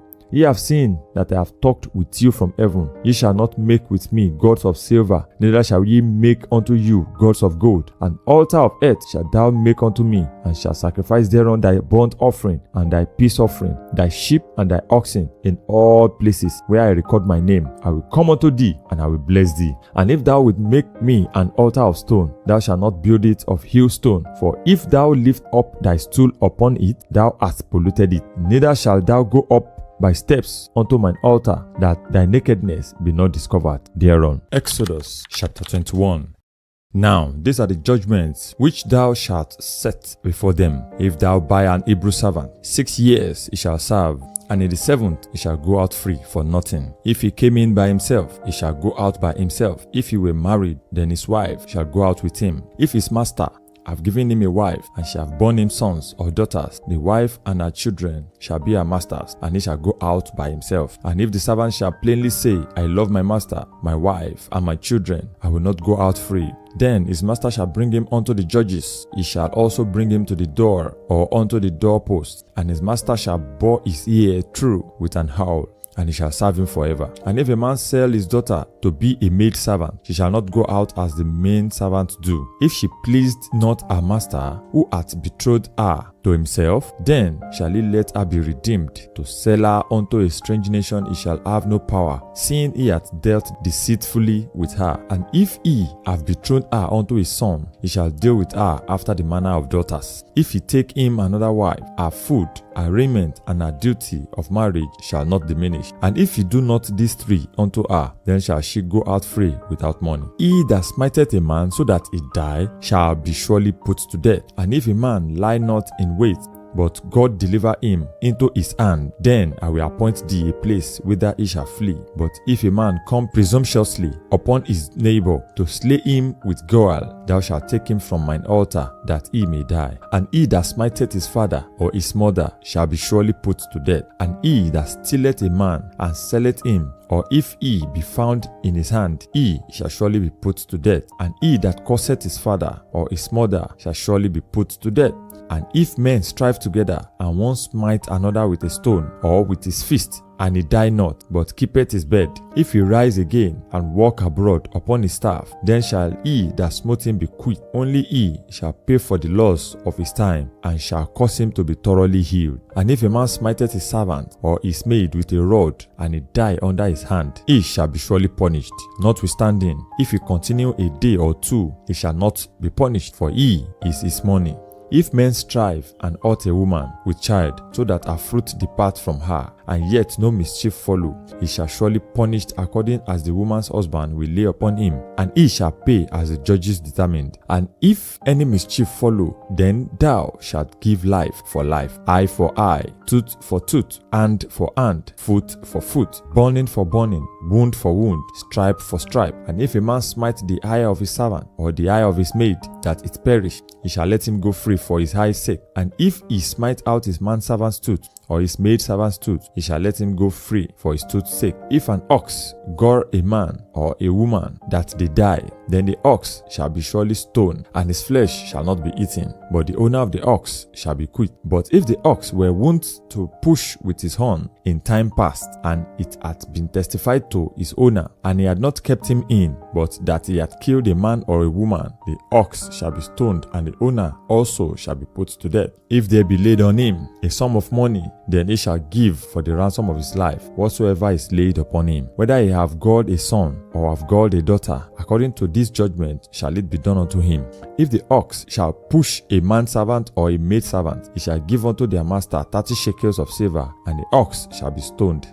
And if a man shall open a pit, or if a man shall dig a pit and not cover it, and an ox or an ass fall therein, the owner of the pit shall make it good, and give money unto the owner of them, and the dead beast shall be his. And if one man's ox hurt another's, that he die, then they shall sell the live ox, and divide the money of it, and the dead ox also they shall divide. Or if it be known that the ox hath used to push in time past, and his owner had not kept him in, he shall surely pay ox for ox, and the dead shall be his own. Exodus chapter 22. If a man shall steal an ox or a sheep and kill it or sell it, he shall restore 5 oxen for an ox and 4 sheep for a sheep. If a thief be found breaking up and be smitten that he die, there shall be no blood be shed for him. If the sun be risen upon him, there shall be blood shed for him, for he should make full restitution. If he have nothing, then he shall be sold for his theft. If the theft be certainly found in his hand alive, whether it be ox or ass or sheep, he shall restore double. If a man shall cause a field or vineyard to be eaten, and shall put in his beasts, and shall feed in another man's field, of the best of his own field, and of the best of his own vineyard, shall he make restitution. If fire break out, and catch in tongues, so that the stack of corns, or the standing corn, or the field be consumed therewith, he that kindled the fire shall surely make restitution. If a man shall deliver unto his neighbor money or stuff to keep, and it be stolen out of the man's house, if the thief be found, let him pay double. If the thief be not found, then the master of the house shall be brought unto the judges, to see whether he have put his hand unto his neighbor's goods. For all manner of trespass, whether it be for ox, for ass, for sheep, for raiment, or for any manner of lost things, which another challengeth to be his, the cause of both parties shall come before the judges, and whom the judges shall condemn, he shall pay double unto his neighbor. If a man deliver unto his neighbor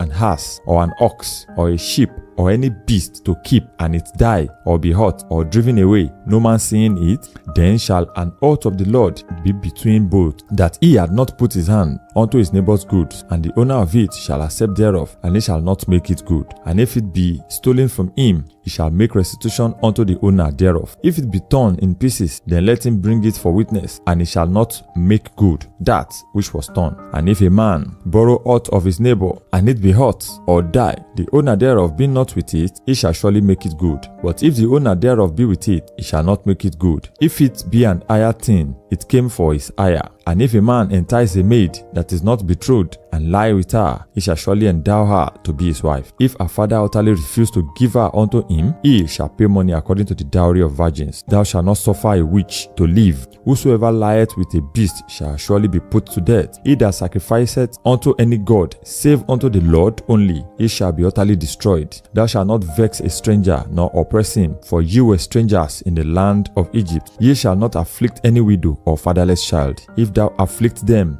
in any wise, and they cry at all unto me, I will surely hear their cry, and my wrath shall wax hot, and I will kill you with the sword, and your wives shall be widows, and your children fatherless. If thou lend money to any of my people that is poor by thee, thou shalt not be to him as an usurer, neither shalt thou lay upon him usury. If thou at all take thy neighbor's raiment to pledge, thou shalt deliver it unto him, by that the sun goeth down. For that is his covering only, it is his raiment for his skin. Wherein shall he sleep? And it shall come to pass, when he cries unto me, that I will hear, for I am gracious. Thou shalt not revile the gods, nor curse the ruler of thy people. Thou shalt not delay to offer the first of thy ripe fruits, and of thy liquors. The firstborn of thy sons shalt thou give unto me. Likewise shalt thou do with thine oxen, and with thy sheep. 7 days it shall be with his dam. On the 8th day thou shalt give it me, and ye shall be holy men unto me. Neither shall ye eat any flesh that is torn of beasts in the field. Ye shall cast it to the dogs. Exodus chapter 23.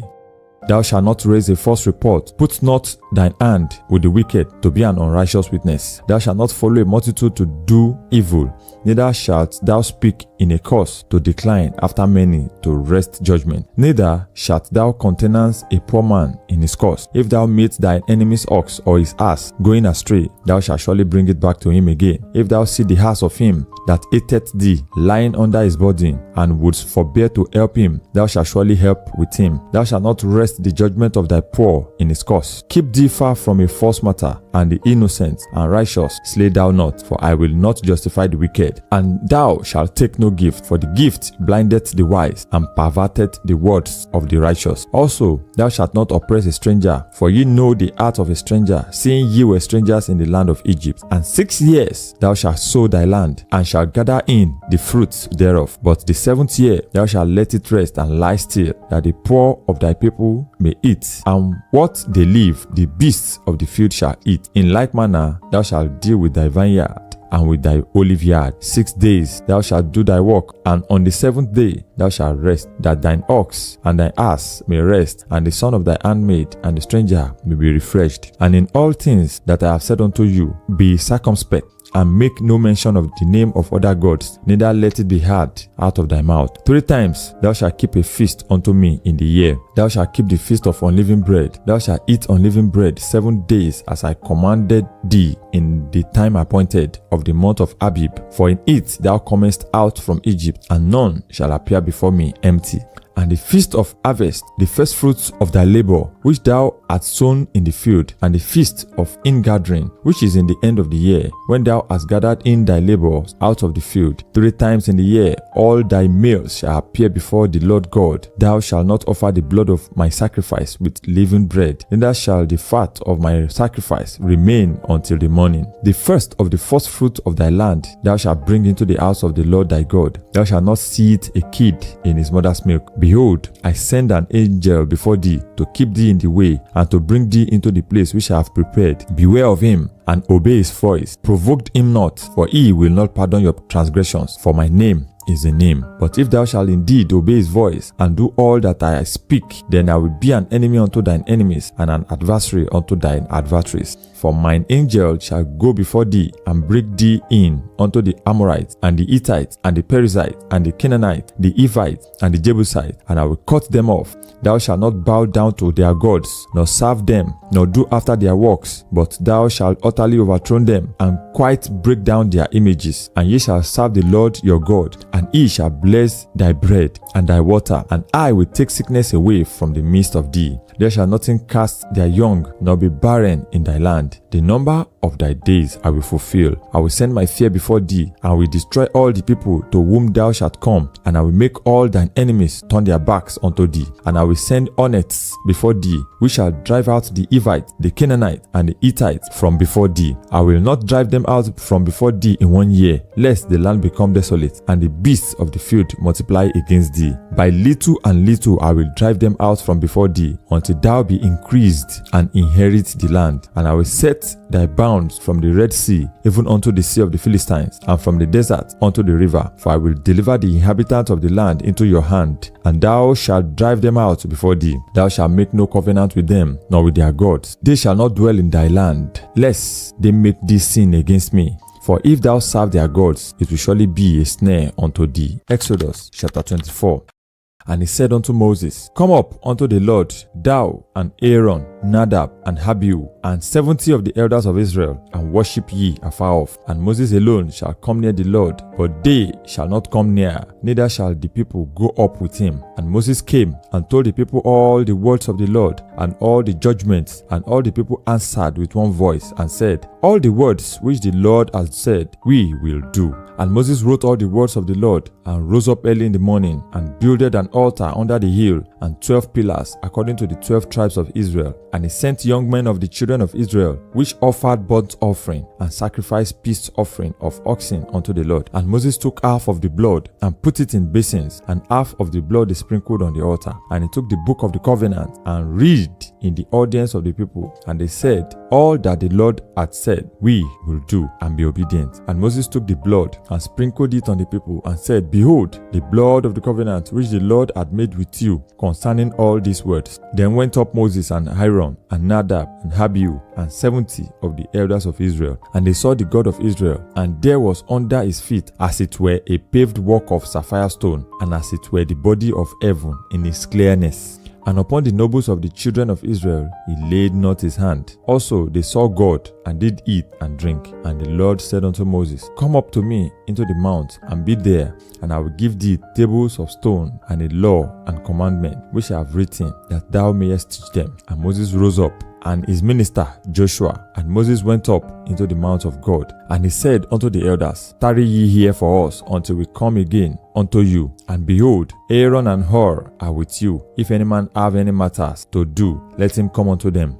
And Moses went up into the mount, and a cloud covered the mount, and the glory of the Lord abode upon Mount Sinai, and the cloud covered it 6 days. And the 7th day he called unto Moses out of the midst of the cloud. And the sight of the glory of the Lord was like devouring fire on the top of the mount in the eyes of the children of Israel. And Moses went into the midst of the cloud, and gat him up into the mount. And Moses was in the mount 40 days and 40 nights. Exodus chapter 25. And the Lord spake unto Moses, saying, Speak unto the children of Israel, that they bring me an offering of every man that giveth it willingly with his heart, ye shall take my offering. And this is the offering which ye shall take of them: gold, and silver, and brass, and blue, and purple, and scarlet, and fine linen, and goat's hair, and rams' skins dyed red, and badger's skin, and shittim wood, oil for the light, spices for anointing oil, and for sweet incense, onyx stones, and stones to be set in the ephod and the breastplate. And let them make me a sanctuary, that I may dwell among them, according to all that I shew thee, after the pattern of the tabernacle, and the pattern of all the instruments thereof. Even so shall ye make it. And they shall make an ark of shittim wood. 2 cubits and a half shall be the length thereof, and a cubit and a half the breadth thereof, and a cubit and a half the height thereof. And thou shalt overlay it with pure gold within and without shalt thou overlay it, and shalt make upon it a crown of gold round about. And thou shalt cast 4 rings of gold for it, and put them in the 4 corners thereof, and 2 rings shall be in the one side of it, and 2 rings in the other side of it. And thou shalt make staves of shittim wood, and overlay them with gold. And thou shalt put the staves into the rings by the side of the ark, that the ark may be borne with them. The staves shall be in the rings of the ark, they shall not be taken from it. And thou shalt put the ark, the testimony which I shall give thee. And thou shalt make a mercy seat of pure gold. 2 cubits and a half shall be the length thereof, and a cubit and a half the breadth thereof. And thou shalt make 2 cherubims of gold, of beaten work shalt thou make them in the 2 ends of the mercy seat, and make 1 cherub on the one end, and the other cherub on the other end. Even of the mercy seat shall ye make the cherubims, and the 2 ends thereof. And the cherubims shall stretch forth their wings on high, covering the mercy seat with their wings, and their faces shall look one to another towards the mercy seat, shall the faces of the cherubims be. And thou shalt put the mercy seat above upon the ark, and in the ark thou shalt put the testimony that I shall give thee. And there I will meet with thee, and I will commune with thee from above the mercy seat, from between the 2 cherubims which are upon the ark of the testimony, of all things which I will give thee in commandment unto the children of Israel. Thou shalt also make a table of shittim wood. 2 cubits shall be the length thereof, and a cubit the breadth thereof, and a cubit and a half the height thereof. And thou shalt overlay it with pure gold, and make thereto a crown of gold round about. And thou shalt make unto it a border of an hand breadth round about. And thou shalt make a golden crown to the border thereof round about. And thou shalt make it for 4 rings of gold, and put the rings in the 4 corners that are on the 4 feet thereof. Over against the border shall the rings be for places of the staves to bear the table. And thou shalt make the staves of shittim wood, and overlay them with gold, that the table may be borne with them. And thou shalt make the dishes thereof, and spoons thereof, and covers thereof, and bowls thereof, to cover withal. Of pure gold shalt thou make them. And thou shalt sit upon the table shew bread before me always. And thou shalt make a candlestick of pure gold, of beaten wood shalt the candlestick be made. His shaft and his branches, his boughs, his knops, his flowers shall be of the same. And 6 branches shall come out of the side of it, 3 branches of the candlestick out of the one side, and 3 branches of the candlestick out of the other side. 3 bowls made like unto almonds, with a knop and a flower in one branch, and 3 bowls made like almonds in the other branch, with a knop and a flower. So in the 6 branches that come out of the candlestick, and in the candlesticks shall be 4 bowls made like unto almonds, with their knops and their flowers. And there shall be a knop under 2 branches of the same, and a knop under 2 branches of the same, and a knop under 2 branches of the same, according to the 6 branches that proceed out of the candlestick. Their knops and their branches shall be of the same. All it shall be one, beaten work of pure gold. And thou shalt make the 7 lamps thereof, and they shall light the lamps thereof, that they may give light over against it. And the tongues thereof, and the snuff dishes thereof shall be of pure gold. Of a talent of pure gold shall he make it with all these vessels. And look, that thou make them after their pattern, which was shewed thee in the mount. Exodus chapter 26. Moreover, thou shalt make the tabernacle with 10 curtains of fine twined linen, and blue and purple and scarlet, with cherubims of cunning work shalt thou make them. The length of 1 curtain shall be 8 and 20 cubits, and the breadth of 1 curtain 4 cubits, and every one of the curtains shall have 1 measure. The 5 curtains shall be coupled together one to another, and other 5 curtains shall be coupled one to another. And thou shalt make loops of blue upon the edge of the one curtain from the selvage in the couplings, and likewise shalt thou make in the uttermost edge of another curtain in the coupling of the second. 50 loops shalt thou make in the one curtain, and 50 loops shalt thou make in the edge of the curtain that is in the coupling of the second, that the loops may take hold one of another. And thou shalt make 50 taches of gold, and couple the curtains together with the taches, and it shall be one tabernacle. And thou shalt make curtains of goat's hair to be a covering upon the tabernacle. 11 curtains shalt thou make. The length of one curtain shall be 30 cubits, and the breadth of one curtain 4 cubits, and the 11 curtains shall be all of one measure. And thou shalt couple 5 curtains by themselves, and 6 curtains by themselves, and shalt double the 6th curtain in the forefront of the tabernacle. And thou shalt make 50 loops on the edge of the one curtain that is almost in the coupling, and 50 loops in the edge of the curtain which coupleth the second. And thou shalt make 50 taches of brass, and put the taches into the loops, and couple the tent together, that it may be one. And the remnant that remaineth of the curtains of the tent, the half curtain that remaineth, shall hang over the backside of the tabernacle, and a cubit on the one side, and a cubit on the other side of that which remaineth in the length of the curtains of the tent. It shall hang over the sides of the tabernacle, on this side and on that side, to cover it. And thou shalt make a covering for the tent of ram skins dyed red, and a covering above the badger skin. And thou shalt make board for the tabernacle of shittim wood standing up. 10 cubits shall be the length of a board, and a cubit and a half shall be the breadth of one board. 2 tenons shall there be in one board, set in order one against another. Thus shalt thou make for all the boards of the tabernacle. And thou shalt make the boards for the tabernacle 20 boards on the south side, southward. And thou shalt make 40 sockets of silver under the 20 boards, 2 sockets under one board for his 2 tenons, and 2 sockets under another board for his 2 tenons.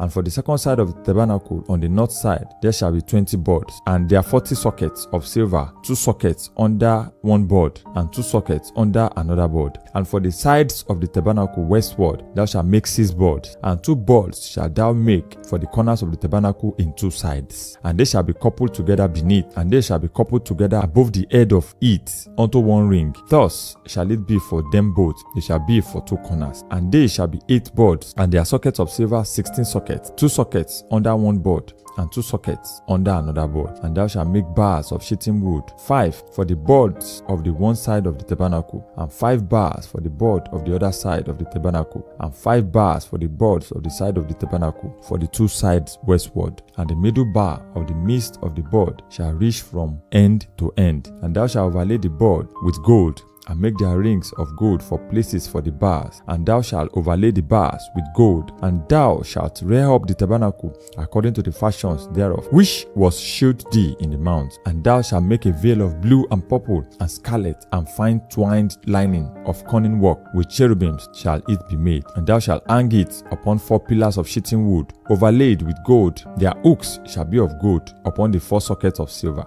And thou shalt hang up the veil under the taches, that thou mayest bring in thither within the veil the ark of the testimony. And the veil shall divide unto you between the holy place and the most holy. And thou shalt put the mercy seat upon the ark of the testimony in the most holy place. And thou shalt set the table without the veil, and the candlestick over against the table on the side of the tabernacle towards the south. And thou shalt put the table on the north side. And thou shalt make an hanging for the door of the tent of blue and purple and scarlet and fine twined lining wrought with needlework. And thou shalt make for the hanging 5 pillars of shittim wood, and overlay them with gold, and their hooks shall be of gold. And thou shalt cast 5 sockets of brass for them. Exodus chapter 27.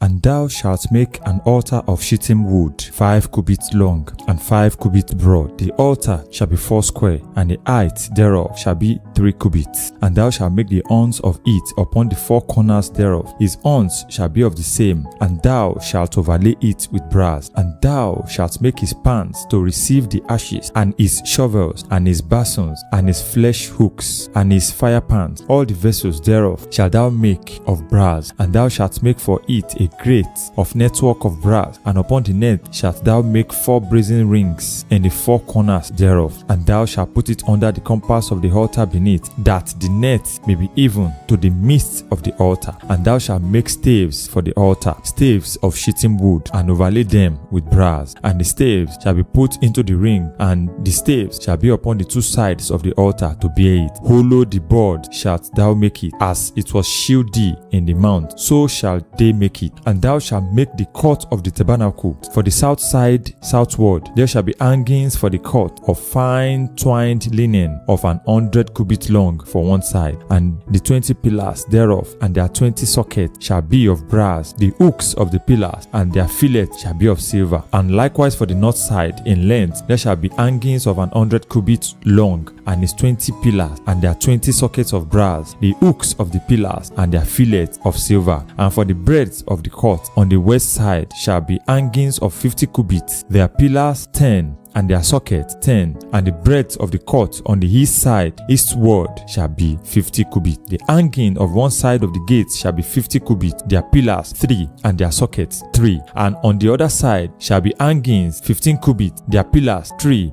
and their sockets 3. And for the gate of the court shall be an hanging of 20 cubits of blue and purple and scarlet and fine twined linen wrought with needlework, and their pillars shall be 4, and their sockets 4. All the pillars round about the court shall be filleted with silver. Their hooks shall be of silver, and their sockets of brass. The length of the court shall be 100 cubits, and the breadth 50 everywhere, and the height 5 cubits of fine twined linen, and their sockets of brass. All the vessels of the tabernacle in the service thereof, and all the pins thereof, and all the pins of the court shall be of brass. And thou shalt command the children of Israel that they bring thee pure oil olive beaten for the light, to cause the lamp to burn always. In the tabernacle of the congregation without the veil, which is before the testimony, Aaron and his sons shall order it from evening to morning before the Lord. It shall be a statute forever unto their generations on the behalf of the children of Israel. Exodus chapter 28. And thou shalt take unto thee Aaron thy brother and his sons with him from among the children of Israel, that he may minister unto me in the priest's office, even Aaron, Nadab, and Abihu, Eleazar, and Ithamar, Aaron's son. And thou shalt make holy garments for Aaron thy brother, for glory and for beauty. And thou shalt speak unto all that are wise-hearted, whom I have filled with the spirit of wisdom, that they may make Aaron's garment to consecrate him, that he may minister unto me in the priest's office. And these are the garments which they shall make: a breastplate, and an ephod, and a robe, and a broided coat, a mitre, and a girdle. And they shall make holy garments for Aaron thy brother and his sons, that he may minister unto me in the priest's office. And they shall take gold and blue and purple and scarlet and fine linen, and they shall make the ephod of gold, of blue, and of purple, of scarlet, and fine twined linen with cunning work. It shall have the 2 shoulder pieces thereof joined at the 2 edges thereof, and so it shall be joined together. And the curious girdle of the ephod which is upon it shall be of the same, according to the work thereof, even of gold, of blue, and purple, and scarlet, and fine twined linen. And thou shalt take 2 onyx stones, and grave on them the names of the children of Israel, 6 of their names on one stone, and the other 6 names on the rest of the other stones, according to their birth. With the work of an engraver in stones, like the engravings of signet, shalt thou engrave the 2 stones with the names of the children of Israel. Thou shalt make them to be set in haunches of gold. And thou shalt put the stones upon the shoulders of the ephod for stones of memorial unto the children of Israel. And Aaron shall bear their names before the Lord upon his 2 shoulders for a memorial. And thou shalt make haunches of gold, and 2 chains of pure gold at the ends of wreathen work shalt thou make them, and fasten the wreathen chains to the haunches. And thou shalt make the breastplate of judgment with cunning work, after the work of the ephod. Thou shalt make it of gold, of blue, and of purple, and of scarlet, and of fine twined linen shalt thou make it. 4 square it shall be, being doubled. A span shall be the length thereof, and a span shall be the breadth thereof. And thou shalt set it in settings of stones, even 4 rows of stones. The first row shall be a sardius, a topaz, and a carbuncle. This shall be the first row. And the second row shall be an emerald, a sapphire, and a diamond. And the third row a ligure of agate and an amethyst. And the fourth row a beryl and an onyx and a jasper. They shall be set in gold in their enclosings. And the stones shall be with the names of the children of Israel, 12 according to their names, like the engraving engravings of a signet, every one with his name, shall they be according to the 12 tribes. And thou shalt make upon the breastplate chains at the ends of the written work of pure gold. And thou shalt make upon the breastplate 2 rings of gold, and shalt put the 2 rings on the 2 ends of the breastplate. And thou shalt put the 2 written chains of gold in the 2 rings which are on the ends of the breastplate. And the other 2 ends of the 2 written chains thou shalt fasten in the 2 hunches, and put them on the shoulder pieces of the ephod before it. And thou shalt make 2 rings of gold, and thou shalt put them upon 2 ends of the breastplate in the border thereof, which is in the side of the ephod inward. And the 2 other rings of gold thou shalt make, and thou shalt put on the 2 sides of the ephod underneath, towards the 4 parts thereof, over against the other couplings thereof, above the curious girdle of the ephod. And they shall bind the breastplate by the rings thereof unto the rings of the ephod with a lace of blue, that it may be above the curious girdle of the ephod, and the breastplate be not loosed upon the ephod.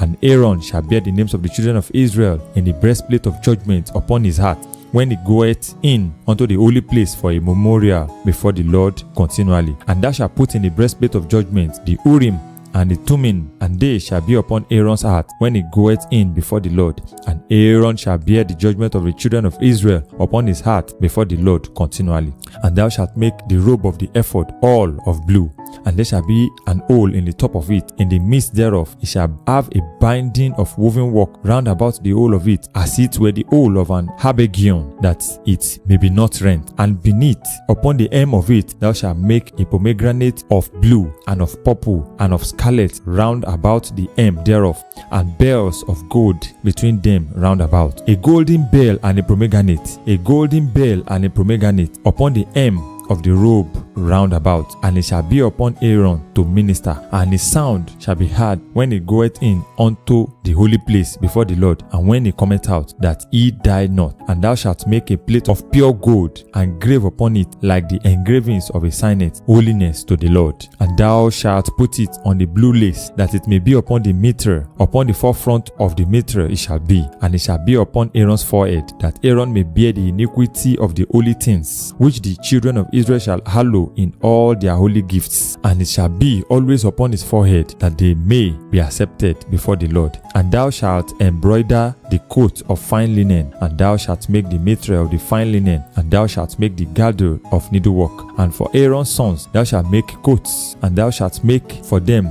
girdles, and bonnets shalt thou make for them for glory and for beauty. And thou shalt put them upon Aaron thy brother and his sons with him, and shalt anoint them, and consecrate them, and sanctify them, that they may minister unto me in the priest's office. And thou shalt make them linen breeches to cover their nakedness, from the loins even unto the thighs they shall reach. And they shall be upon Aaron and upon his sons when they come in unto the tabernacle of the congregation, or when they come near unto the altar to minister in the holy place, that they bear not iniquity and die. It shall be a statute forever unto him and his seed after him.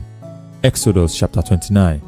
And this is the thing that thou shalt do unto them to hallow them, to minister unto me in the priest's office. Take 1 young bullock and 2 rams without blemish, and unleavened bread, and cakes unleavened tempered with oil, and wafers unleavened anointed with oil. Of wheaten flour shalt thou make them, and thou shalt put them into 1 basket, and bring them in the basket with the bullock and the 2 rams. And Aaron and his sons thou shalt bring unto the door of the tabernacle of the congregation, and shalt wash them with water. And thou shalt take the garment, and put upon Aaron the coat and the robe of the ephod, and the breastplate, and guard him with the curious girdle of the ephod. And thou shalt put the mitre upon his head, and put the holy crown upon his mitre. Then shalt thou take the anointing oil, and pour it upon his head, and anoint him. And thou shalt bring his sons, and put coats upon them, and thou shalt guard them with girdles, Aaron and his sons, and put the bonnet on them. And the priest's office shall be theirs for a perpetual statute. And thou shalt consecrate Aaron and his sons.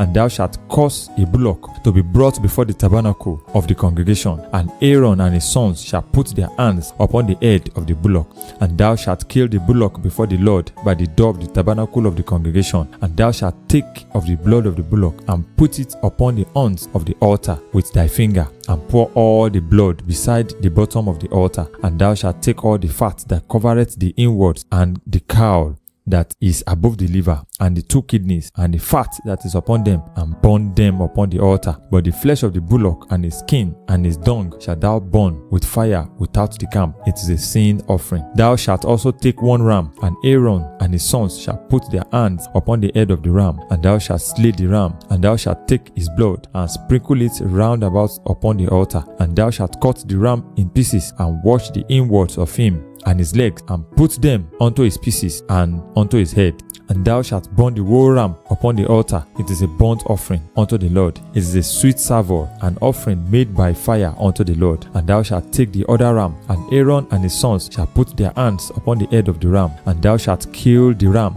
and take of his blood, and put it upon the tip of the right ear of Aaron, and unto the tip of the right ear of his sons, and upon the thumb of their right hand, and upon the great toe of their right foot, and sprinkle the blood upon the altar round about. And thou shalt take of the blood that is upon the altar, and of the anointing oil, and sprinkle it upon Aaron, and upon his garment, and upon his sons, and upon the garments of his sons with him, and it shall be hallowed, and his garment, and his sons' garments with him.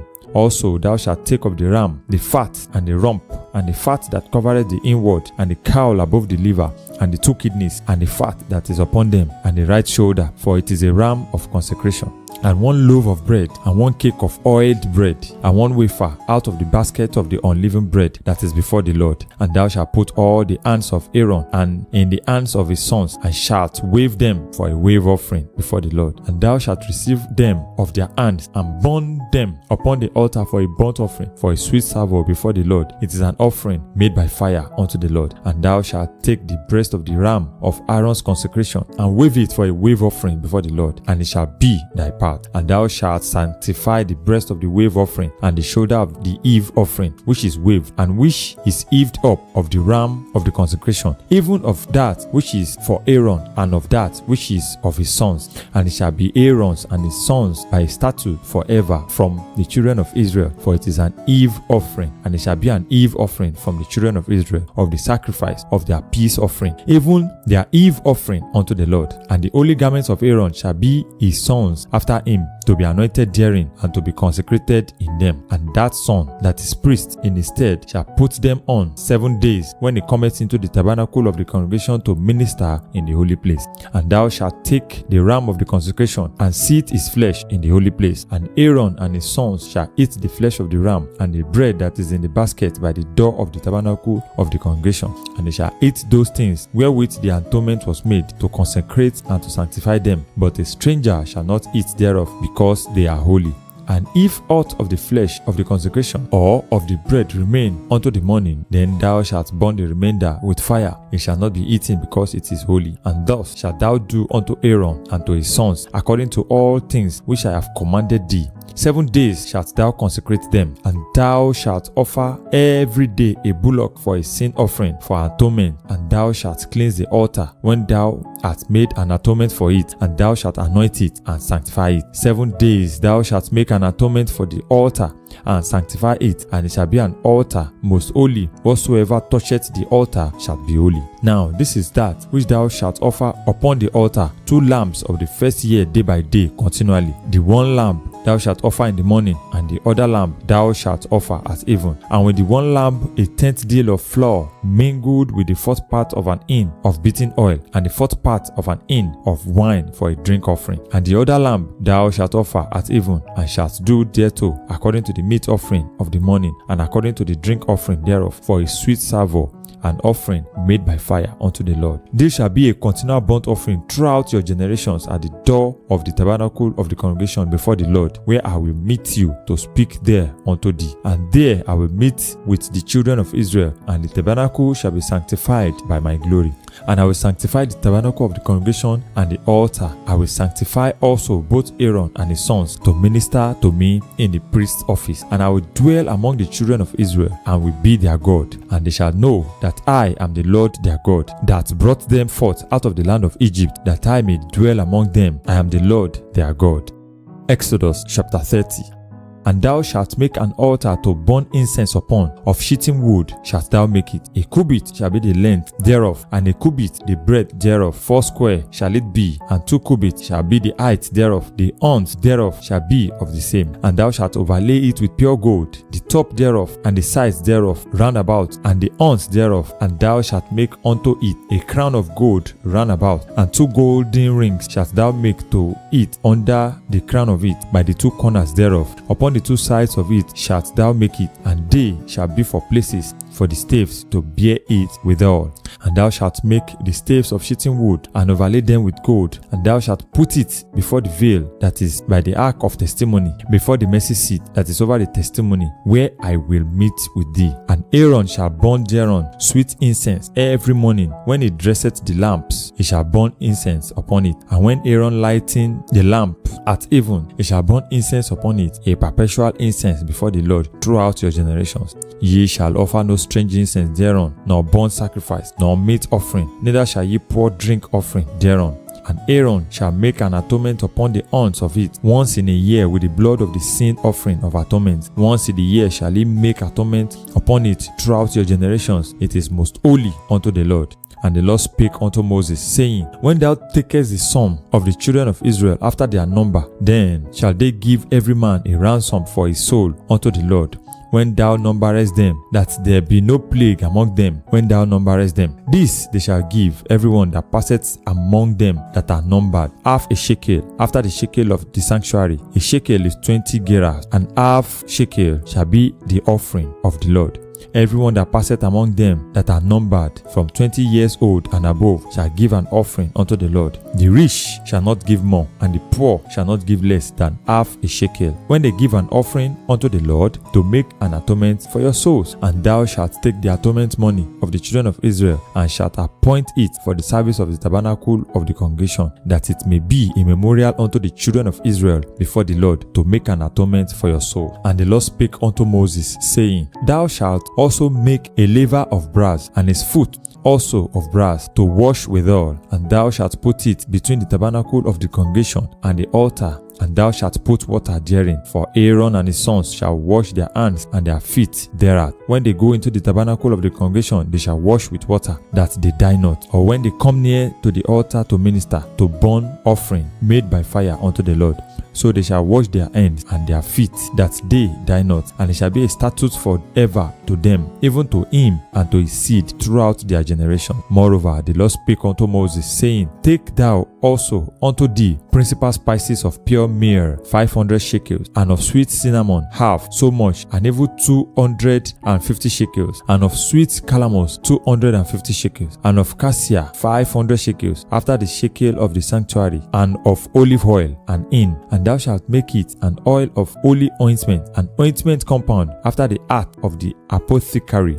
It shall be an holy anointing oil. And thou shalt anoint the tabernacle of the congregation therewith, and the ark of the testimony, and the table, and all its vessels, and the candlestick, and its vessels, and the altar of incense, and the altar of burnt offering, with all its vessels, and the laver, and its foot. And thou shalt sanctify them, that they may be most holy. Whatsoever toucheth them shall be holy. And thou shalt anoint Aaron and his sons, and consecrate them, that they may minister unto me in the priest's office. And thou shalt speak unto the children of Israel, saying, This shall be an holy anointing oil unto me throughout your generations. Upon man's flesh shall it not be poured, neither shall ye make any other like it after the composition of it. It is holy, and it shall be holy unto you. Whosoever compoundeth any like it, or whosoever putteth any of it upon a stranger, shall even be cut off from his people. And the Lord said unto Moses, Take unto thee sweet spices, stacte, and onycha, and galbanum, these sweet spices with pure frankincense. Of each shall there be a like weight. And thou shalt make it a perfume, a confection after the heart of apothecary, tempered together, pure and holy. And thou shalt beat some of it very small, and put of it before the testimony in the tabernacle of the congregation, where I will meet with thee. It shall be unto you most holy. And for the perfume which thou shalt make, ye shall not make to yourself according to the composition thereof. It shall be unto thee holy for the Lord. Whosoever shall make like unto that to smell thereto shall even be cut off from his people. Exodus chapter 31. And the Lord spake unto Moses, saying, See, I have called by name Bezaleel, the son of Uri, the son of Hur, of the tribe of Judah, and I have filled him with the Spirit of God, in wisdom, and in understanding, and in knowledge, and in all manner of workmanship, to devise cunning works, to work in gold, and in silver, and in brass, and in cutting of stones, to set them, and in carving of timber, to work in all manner of workmanship. And I, behold, I have given with him Aholiab, the son of Ahisamach, of the tribe of Dan, and in the hearts of all that are wise-hearted I have put wisdom, that they may make all that I have commanded thee, the tabernacle of the congregation, and the ark of the testimony, and the mercy seat that is thereupon, and all the furniture of the tabernacle, and the table and its furniture, and the pure candlestick with all its furniture, and the altar of incense, and the altar of burnt offering with all its furniture, and the laver and its foot, and the clothes of service, and the holy garment for Aaron the priest, and the garments of his sons to minister in the priest's office, and the anointing oil, and sweet incense for the holy place, according to all that I have commanded thee shall they do. And the Lord spake unto Moses, saying, Speak thou also unto the children of Israel, saying, Verily, my Sabbath ye shall keep, for it is a sign between me and you throughout your generations, that ye may know that I am the Lord that doth sanctify you. Ye shall keep the Sabbath therefore, for it is holy unto you. Everyone that defileth it shall surely be put to death. For whosoever doeth any work therein, that soul shall be cut off from among his people. 6 days may work be done, but in the seventh is the Sabbath of rest, holy to the Lord. Whosoever doeth any work in the Sabbath day, he shall surely be put to death. Wherefore the children of Israel shall keep the Sabbath, to observe the Sabbath throughout their generations, for a perpetual covenant. It is a sign between me and the children of Israel forever. For in 6 days the Lord made heaven and earth, and on the seventh day he rested and was refreshed. And he gave unto Moses, when he had made an end of communing with him upon Mount Sinai, 2 tables of testimony, tables of stone, written with the finger of God. Exodus chapter 32. And when the people saw that Moses delayed to come down out of the mount, the people gathered themselves together unto Aaron, and said unto him, Up, make us gods, which shall go before us. For as for this Moses, the man that brought us up out of the land of Egypt, we wot not what is become of him. And Aaron said unto them, Break off the golden earrings which are in the ears of your wives, of your sons, and of your daughters, and bring them unto me. And all the people brake off the golden earrings which were in their ears, and brought them unto Aaron. And he received them at their hand, and fashioned it with a graving tool, after he had made it a molten calf. And they said, This be thy God, O Israel, which brought thee up out of the land of Egypt. And when Aaron saw it, he built an altar before it. And Aaron made proclamation and said, Tomorrow is a feast to the Lord. And they rose up early on the morrow, and offered burnt offering, and brought peace offering. And the people sat down to eat and to drink, and rose up to play.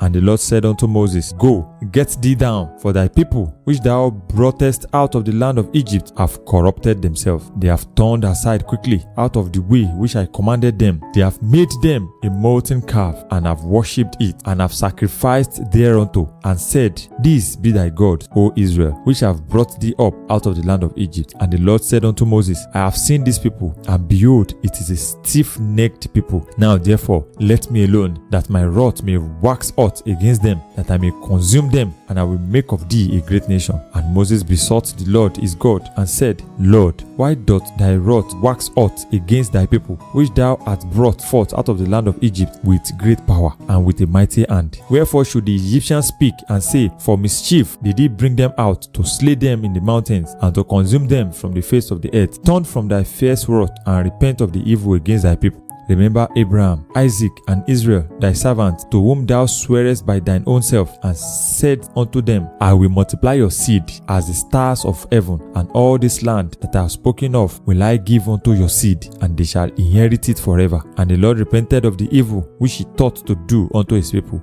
And Moses turned and went down from the mount, and the 2 tables of the testimony were in his hand. The tables were written on both their sides. On the one side and on the other were they written. And the tables were the work of God, and the writing was the writing of God, graven upon the tables. And when Joshua heard the noise of the people as they shouted, he said unto Moses, There is a noise of war in the camp. And he said, It is not the voice of them that shout for mastery, neither is it the voice of them that cry for being overcome, but the noise of them that sing do I hear. And it came to pass, as soon as he came near unto the camp, that he saw the calf, and the dancing. And Moses' anger waxed hot, and he cast the tables out of his hands and brake them beneath the mount. And he took the calf which they had made and burnt it in the fire, and ground it to powder, and strawed it upon the water, and made the children of Israel drink of it. And Moses said unto Aaron, What did these people unto thee, that thou hast brought so great a sin upon them? And Aaron said, Let not the anger of my Lord wax hot. Thou knowest that the people that they are set on mischief. For they said unto me, Make us gods, which shall go before us. For as for this Moses, the man that brought us up out of the land of Egypt, we wot not what is become of him. And I said unto them, Whosoever hath any gold, let them break it off. So they gave it to me. Then I cast it into the fire, and there came out this calf. And when Moses saw that the people were naked, for Aaron had made them naked unto their shame among their enemies, then Moses stood in the gate of the camp and said, Who is on the Lord's side? Let him come unto me. And all the sons of Levi gathered themselves together unto him. And he said unto them, Thus saith the Lord God of Israel, Put every man his sword by his side, and go in and out from gate to gate throughout the camp, and slay every man his brother, and every man his companion, and every man his neighbor.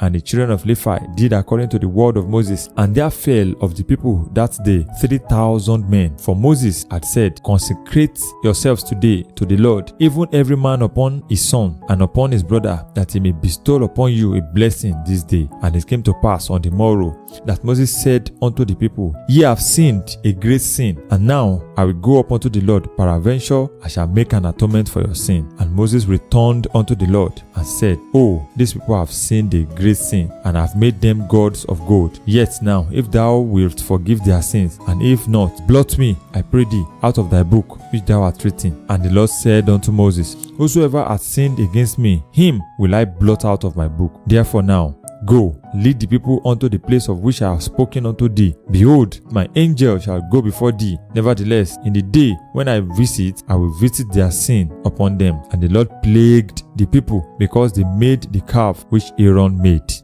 Exodus chapter 33.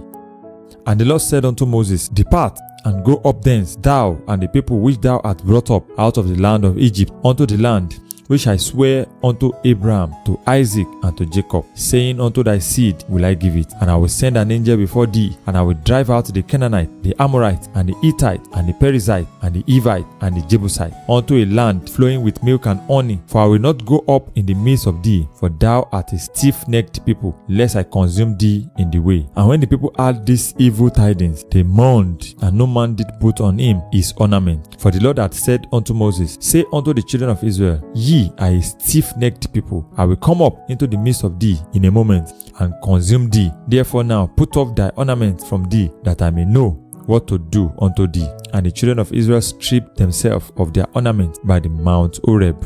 And Moses took the tabernacle and pitched it without the camp, afar off from the camp, and called it the tabernacle of the congregation. And it came to pass that everyone which sought the Lord went out unto the tabernacle of the congregation, which was without the camp.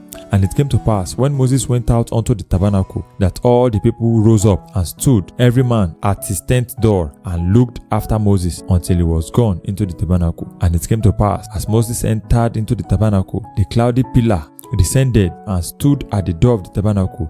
And the Lord talked with Moses. And all the people saw the cloudy pillar stand at the tabernacle door. And all the people rose up and worshipped, every man in his tent door. And the Lord spake unto Moses face to face, as a man speaketh unto his friend. And he turned again into the camp. But his servant Joshua, the son of Nun, a young man, departed not out of the tabernacle.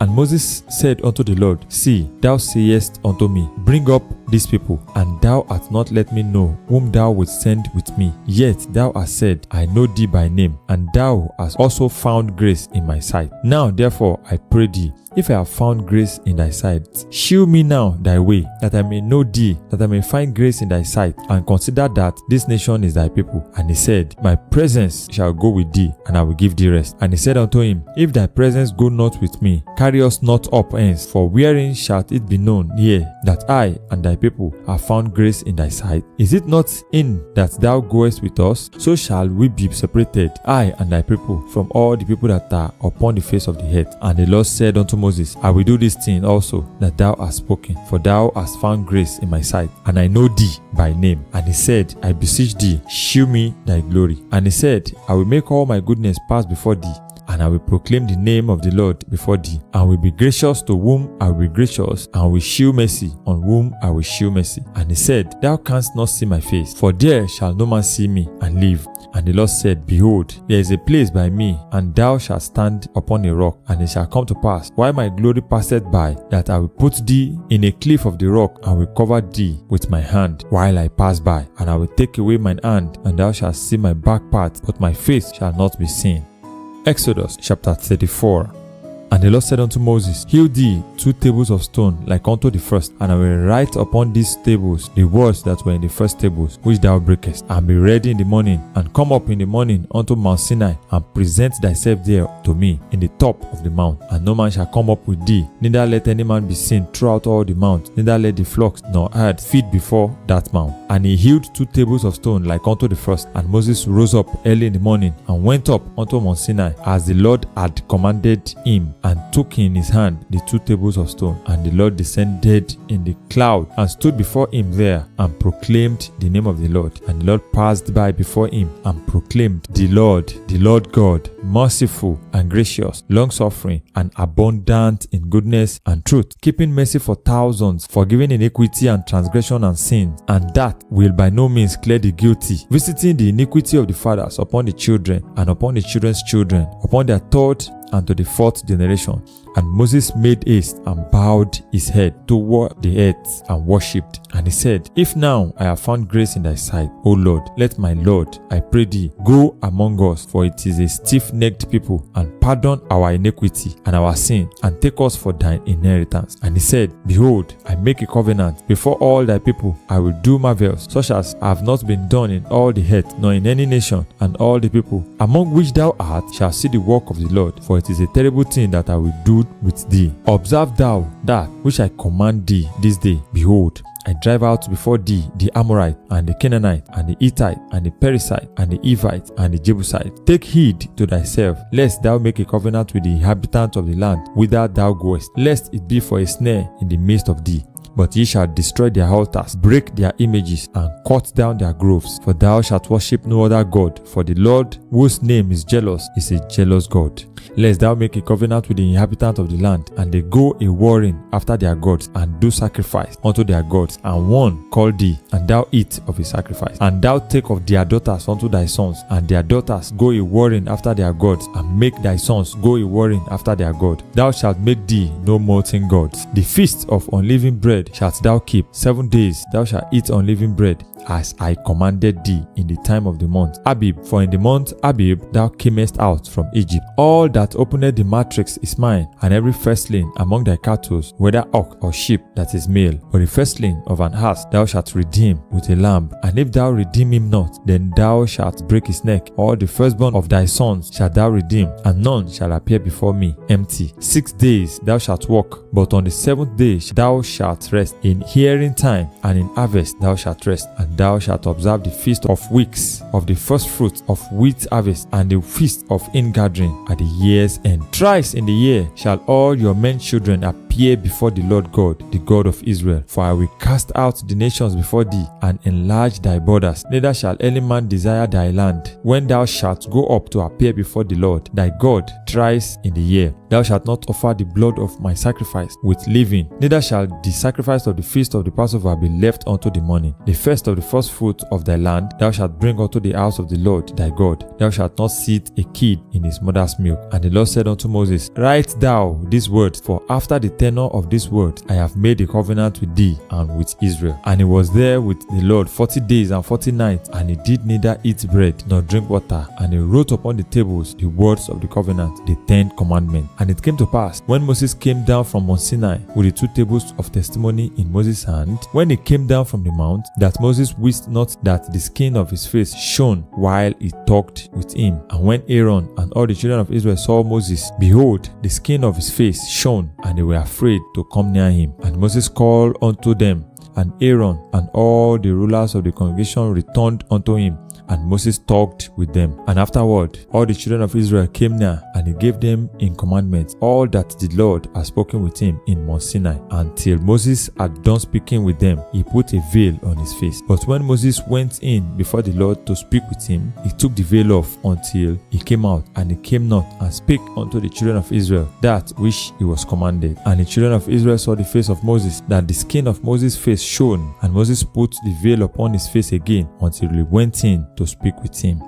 Exodus chapter 35.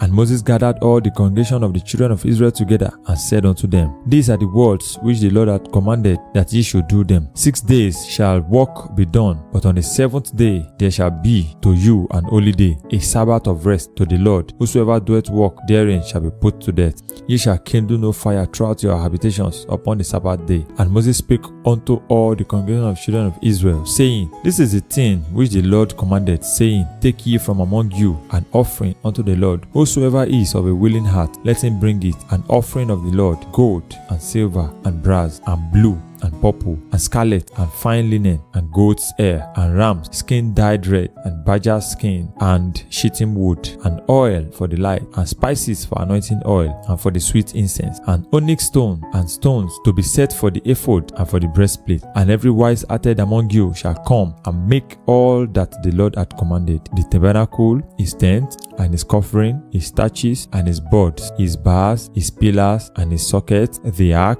and the staves thereof, with the mercy seat, the veil of the covering, the table and the staves, and all the vessels, and the shewbread, the candlestick, also for the light, and his furniture, and his lamps, with the oil for the light, and the incense altar, and his staves, and the anointing oil, and the sweet incense, and the hanging for the door at the entering in of the tabernacle, the altar of the burnt offering, with his brazen grate, his staves, and all the vessels, the laver and his foot, the hangings of the court, his pillars, and their sockets, and the hanging for the door of the court, the pin of the tabernacle, and the pins of the court, and their cords, the cloth of service, to do service in the holy place, the holy garments for Aaron the priest, and the garments of his sons to minister in the priest's office. And all the congregation of the children of Israel departed from the presence of Moses. And they came, everyone whose heart stirred him up, and everyone whom his spirit made willing.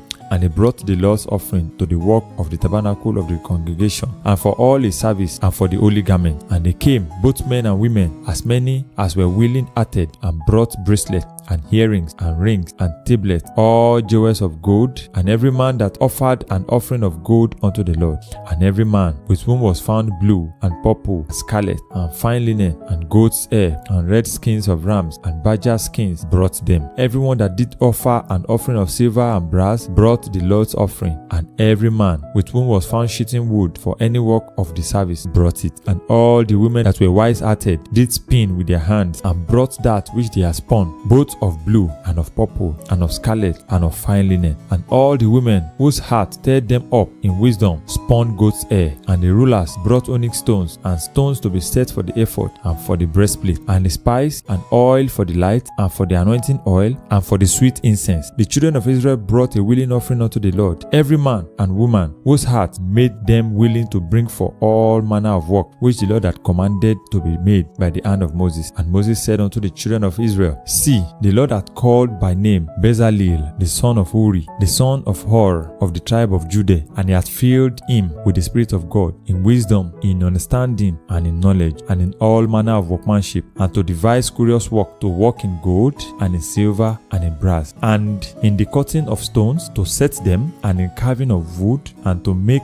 any manner of cunning work. And he hath put in his heart that he may teach both he and Aholiab, the son of Ahisamach of the tribe of Dan. Them hath he filled with wisdom of heart, to work all manner of work of the engraver, and of the cunning workman, and of the embroiderer, in blue, and in purple, in scarlet, and in fine linen, and of the weaver, even of them that do any work, and of those that devise cunning work. Exodus chapter 36.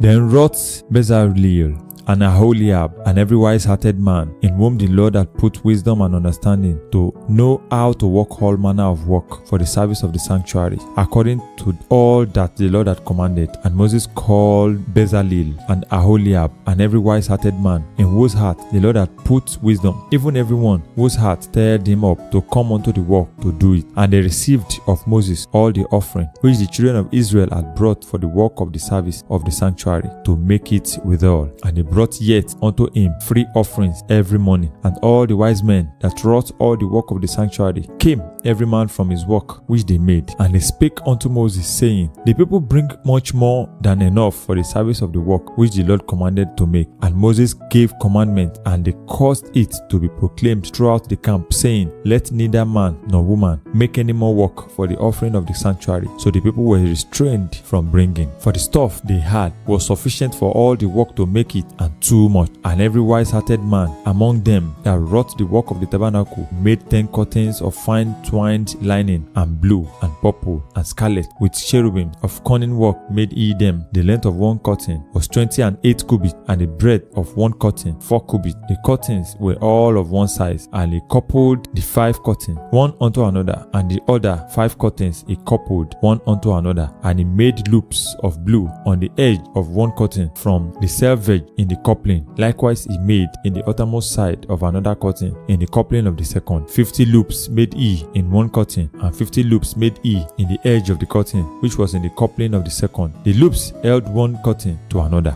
And he made 50 taches of gold, and coupled the curtain one unto another with the taches, so it became one tabernacle. And he made curtains of goat's hair for the tent over the tabernacle. 11 curtains he made them.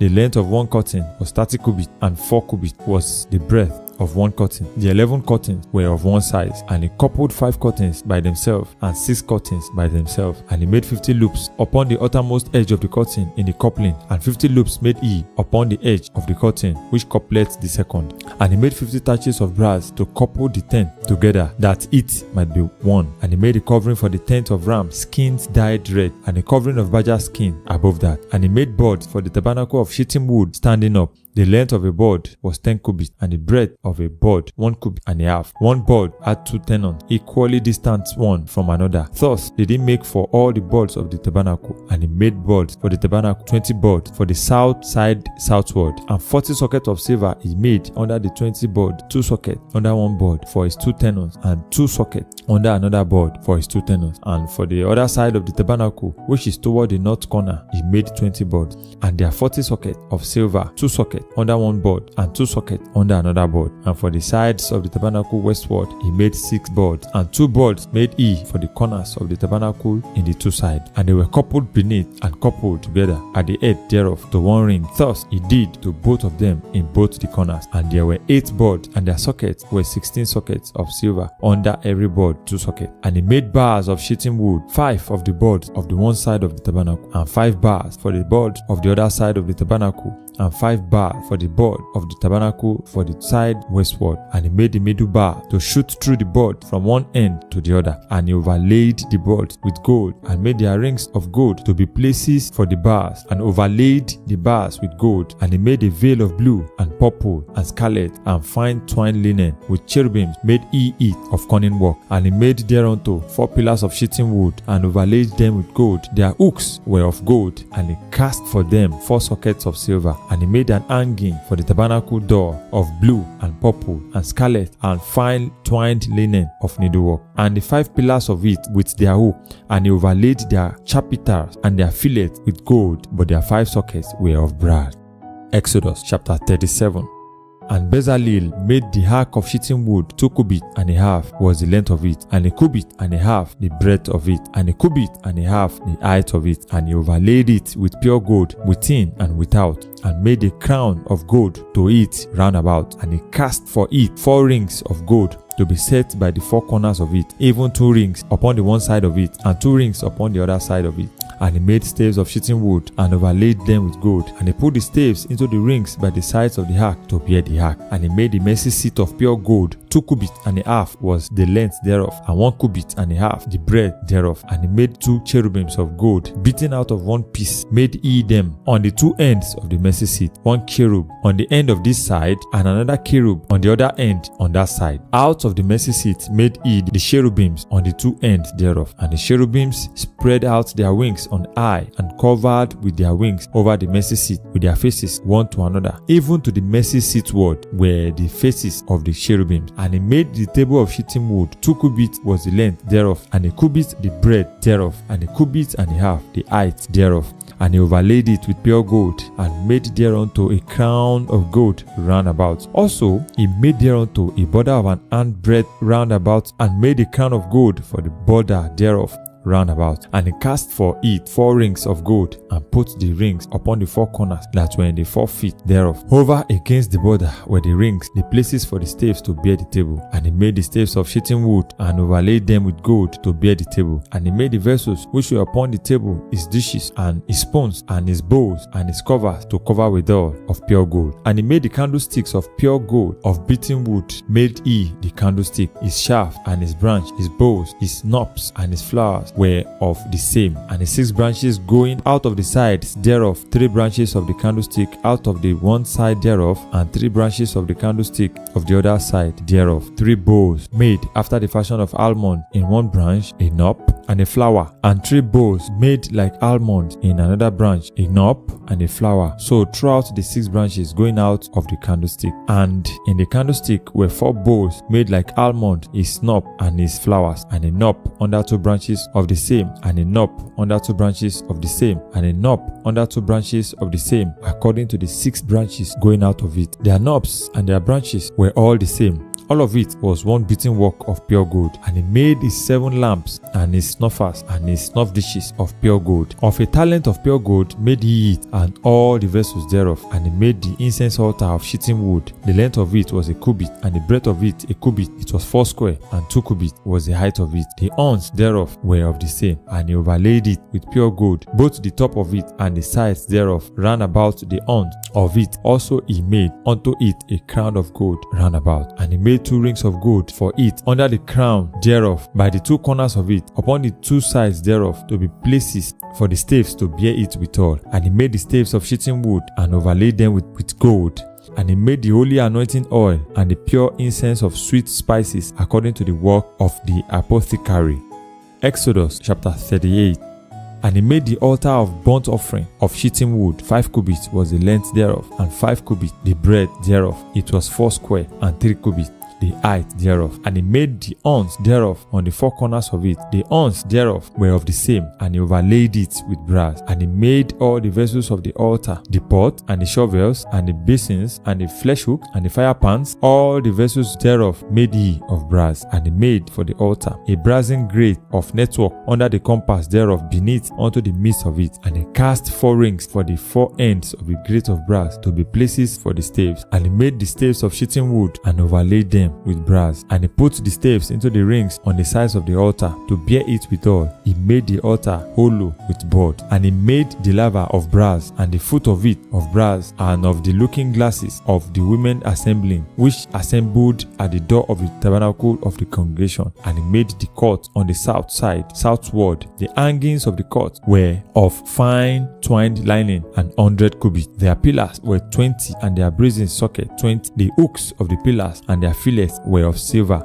And for the north side, the hangings were 100 cubits. Their pillars were 20, and their sockets of brass 20. The hooks of the pillars and their fillets of silver. And for the west side were hangings of 50 cubits. Their pillars 10, and their sockets 10. The hooks of the pillars and their fillets of silver. And for the east side, eastward 50 cubits. The hangings of the one side of the gates were 15 cubits. Their pillars 3, and their sockets 3. And for the other side of the court gate, on this hand and that hand, were hangings of 15 cubits. Their pillars 3, and their sockets. 3. All the hangings of the courts around about were of fine twined lining, and the sockets for the pillar were of brass, the hooks of the pillars and their fillet of silver, and the overlaying of their chapiters of silver, and all the pillars of the court were filleted with silver. And the hanging for the gates of the court was needlework of blue and purple and scarlet and fine twined lining, and 20 cubits was the length, and the height in the breadth was 5 cubits, answerable to the hangings of the court. And the pillars were 4, and their sockets of brass 4, their hooks of silver, and the overlaying of their chapiters and their fillets of silver.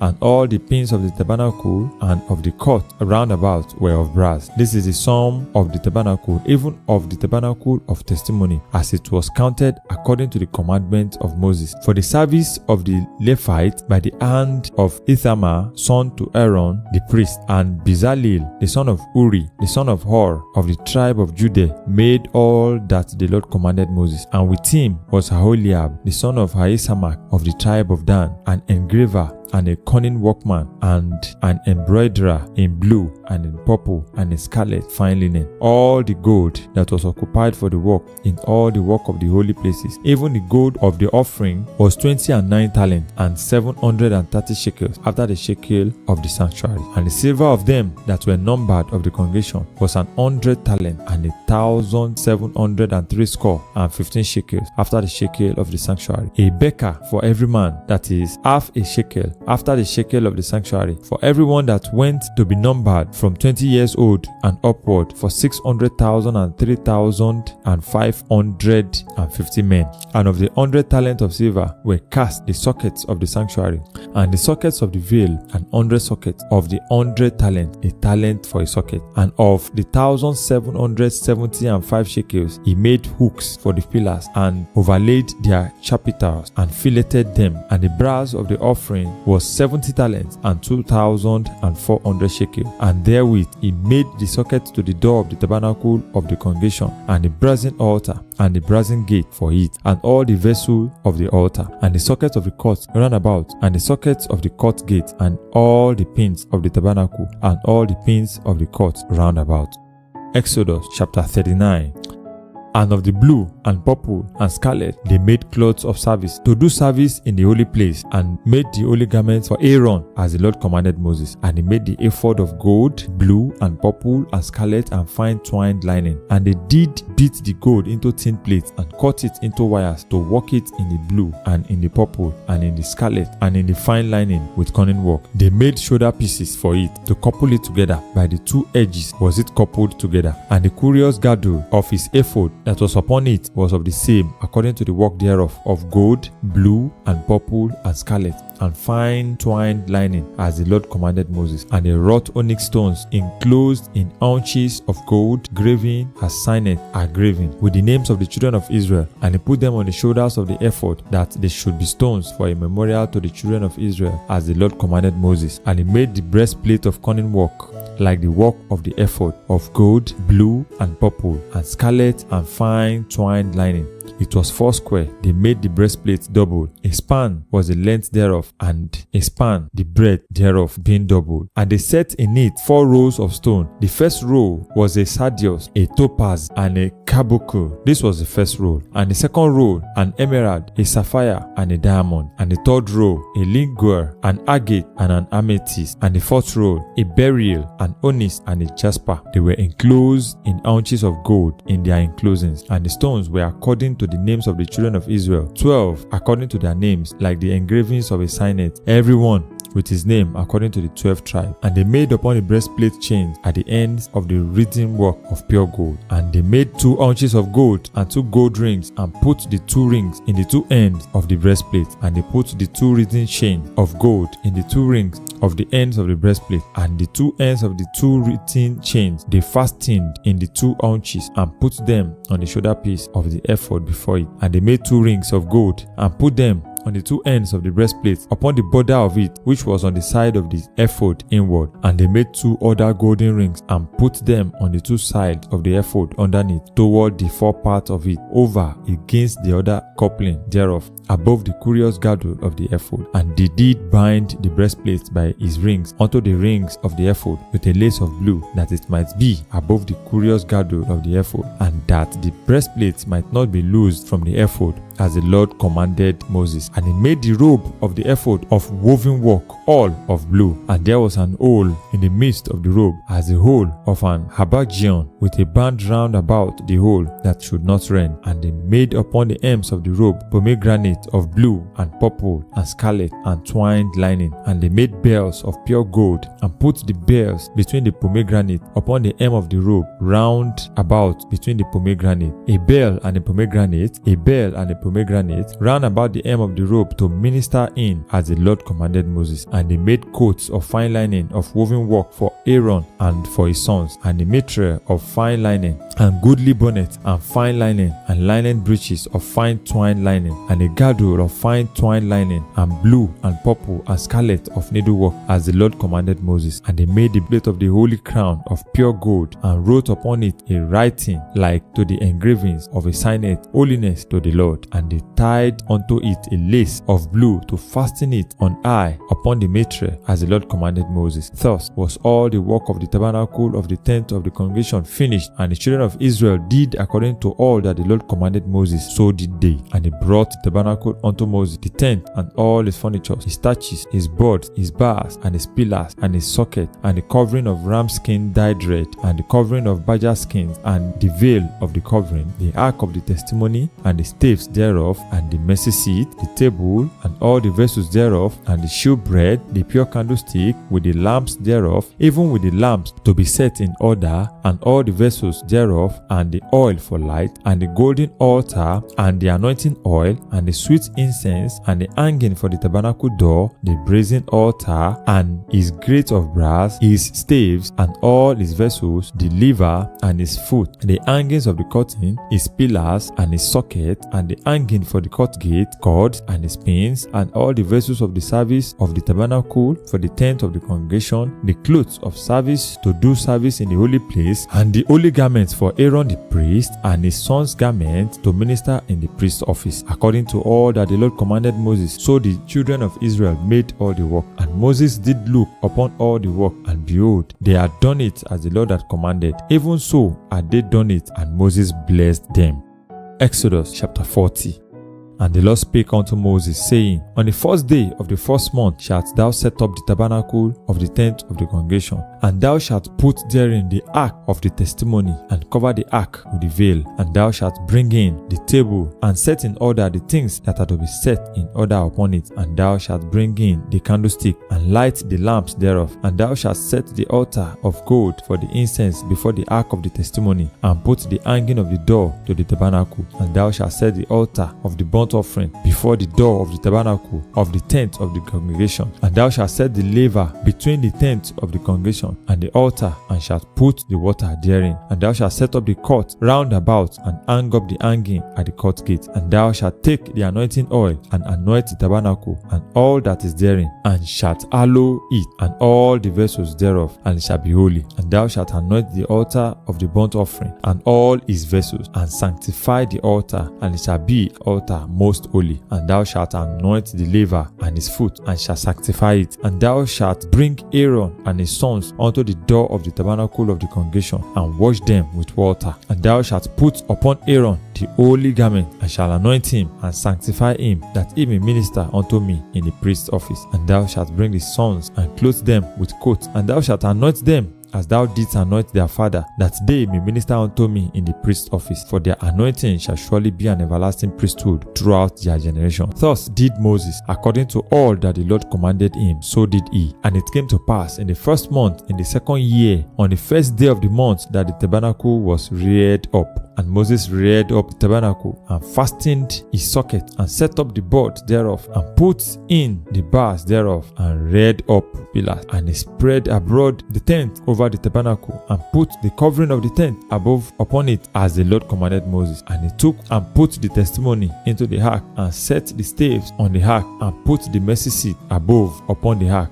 And he brought the ark into the tabernacle, and set up the veil of the covering, and covered the ark of the testimony, as the Lord commanded Moses. And he put the table in the tent of the congregation upon the side of the tabernacle northward, without the veil. And he set the bread in order upon it before the Lord, as the Lord had commanded Moses. And he put the candlestick in the tent of the congregation over against the table on the side of the tabernacle southward. And he lighted the lamps before the Lord, as the Lord commanded Moses. And he put the golden altar in the tent of the congregation before the veil, and he burnt sweet incense thereon, as the Lord commanded Moses. And he set up the hanging at the door of the tabernacle, and he put the altar of burnt offering by the door of the tabernacle of the tent of the congregation, and offered unto it the burnt offering and the meat offering, as the Lord commanded Moses. And he set the laver between the tent of the congregation and the altar, and put water there to wash withal. And Moses and Aaron and his sons washed their hands and their feet thereat, when they went into the tent of the congregation, and when they came near unto the altar, they washed as the Lord commanded Moses. And he reared up the court round about the tabernacle and the altar, and set up the hanging of the court gate. So Moses finished the work. Then a cloud covered the tent of the congregation, and the glory of the Lord filled the tabernacle. And Moses was not able to enter into the tent of the congregation, because the cloud abode thereon, and the glory of the Lord filled the tabernacle. And when the cloud was taken up from over the tabernacle, the children of Israel went onward in all their journeys. But if the cloud were not taken up, then they journeyed not till the day that it was taken up. For the cloud of the Lord was upon the tabernacle by day, and fire was on it by night, in the sight of all the house of Israel throughout all their journeys.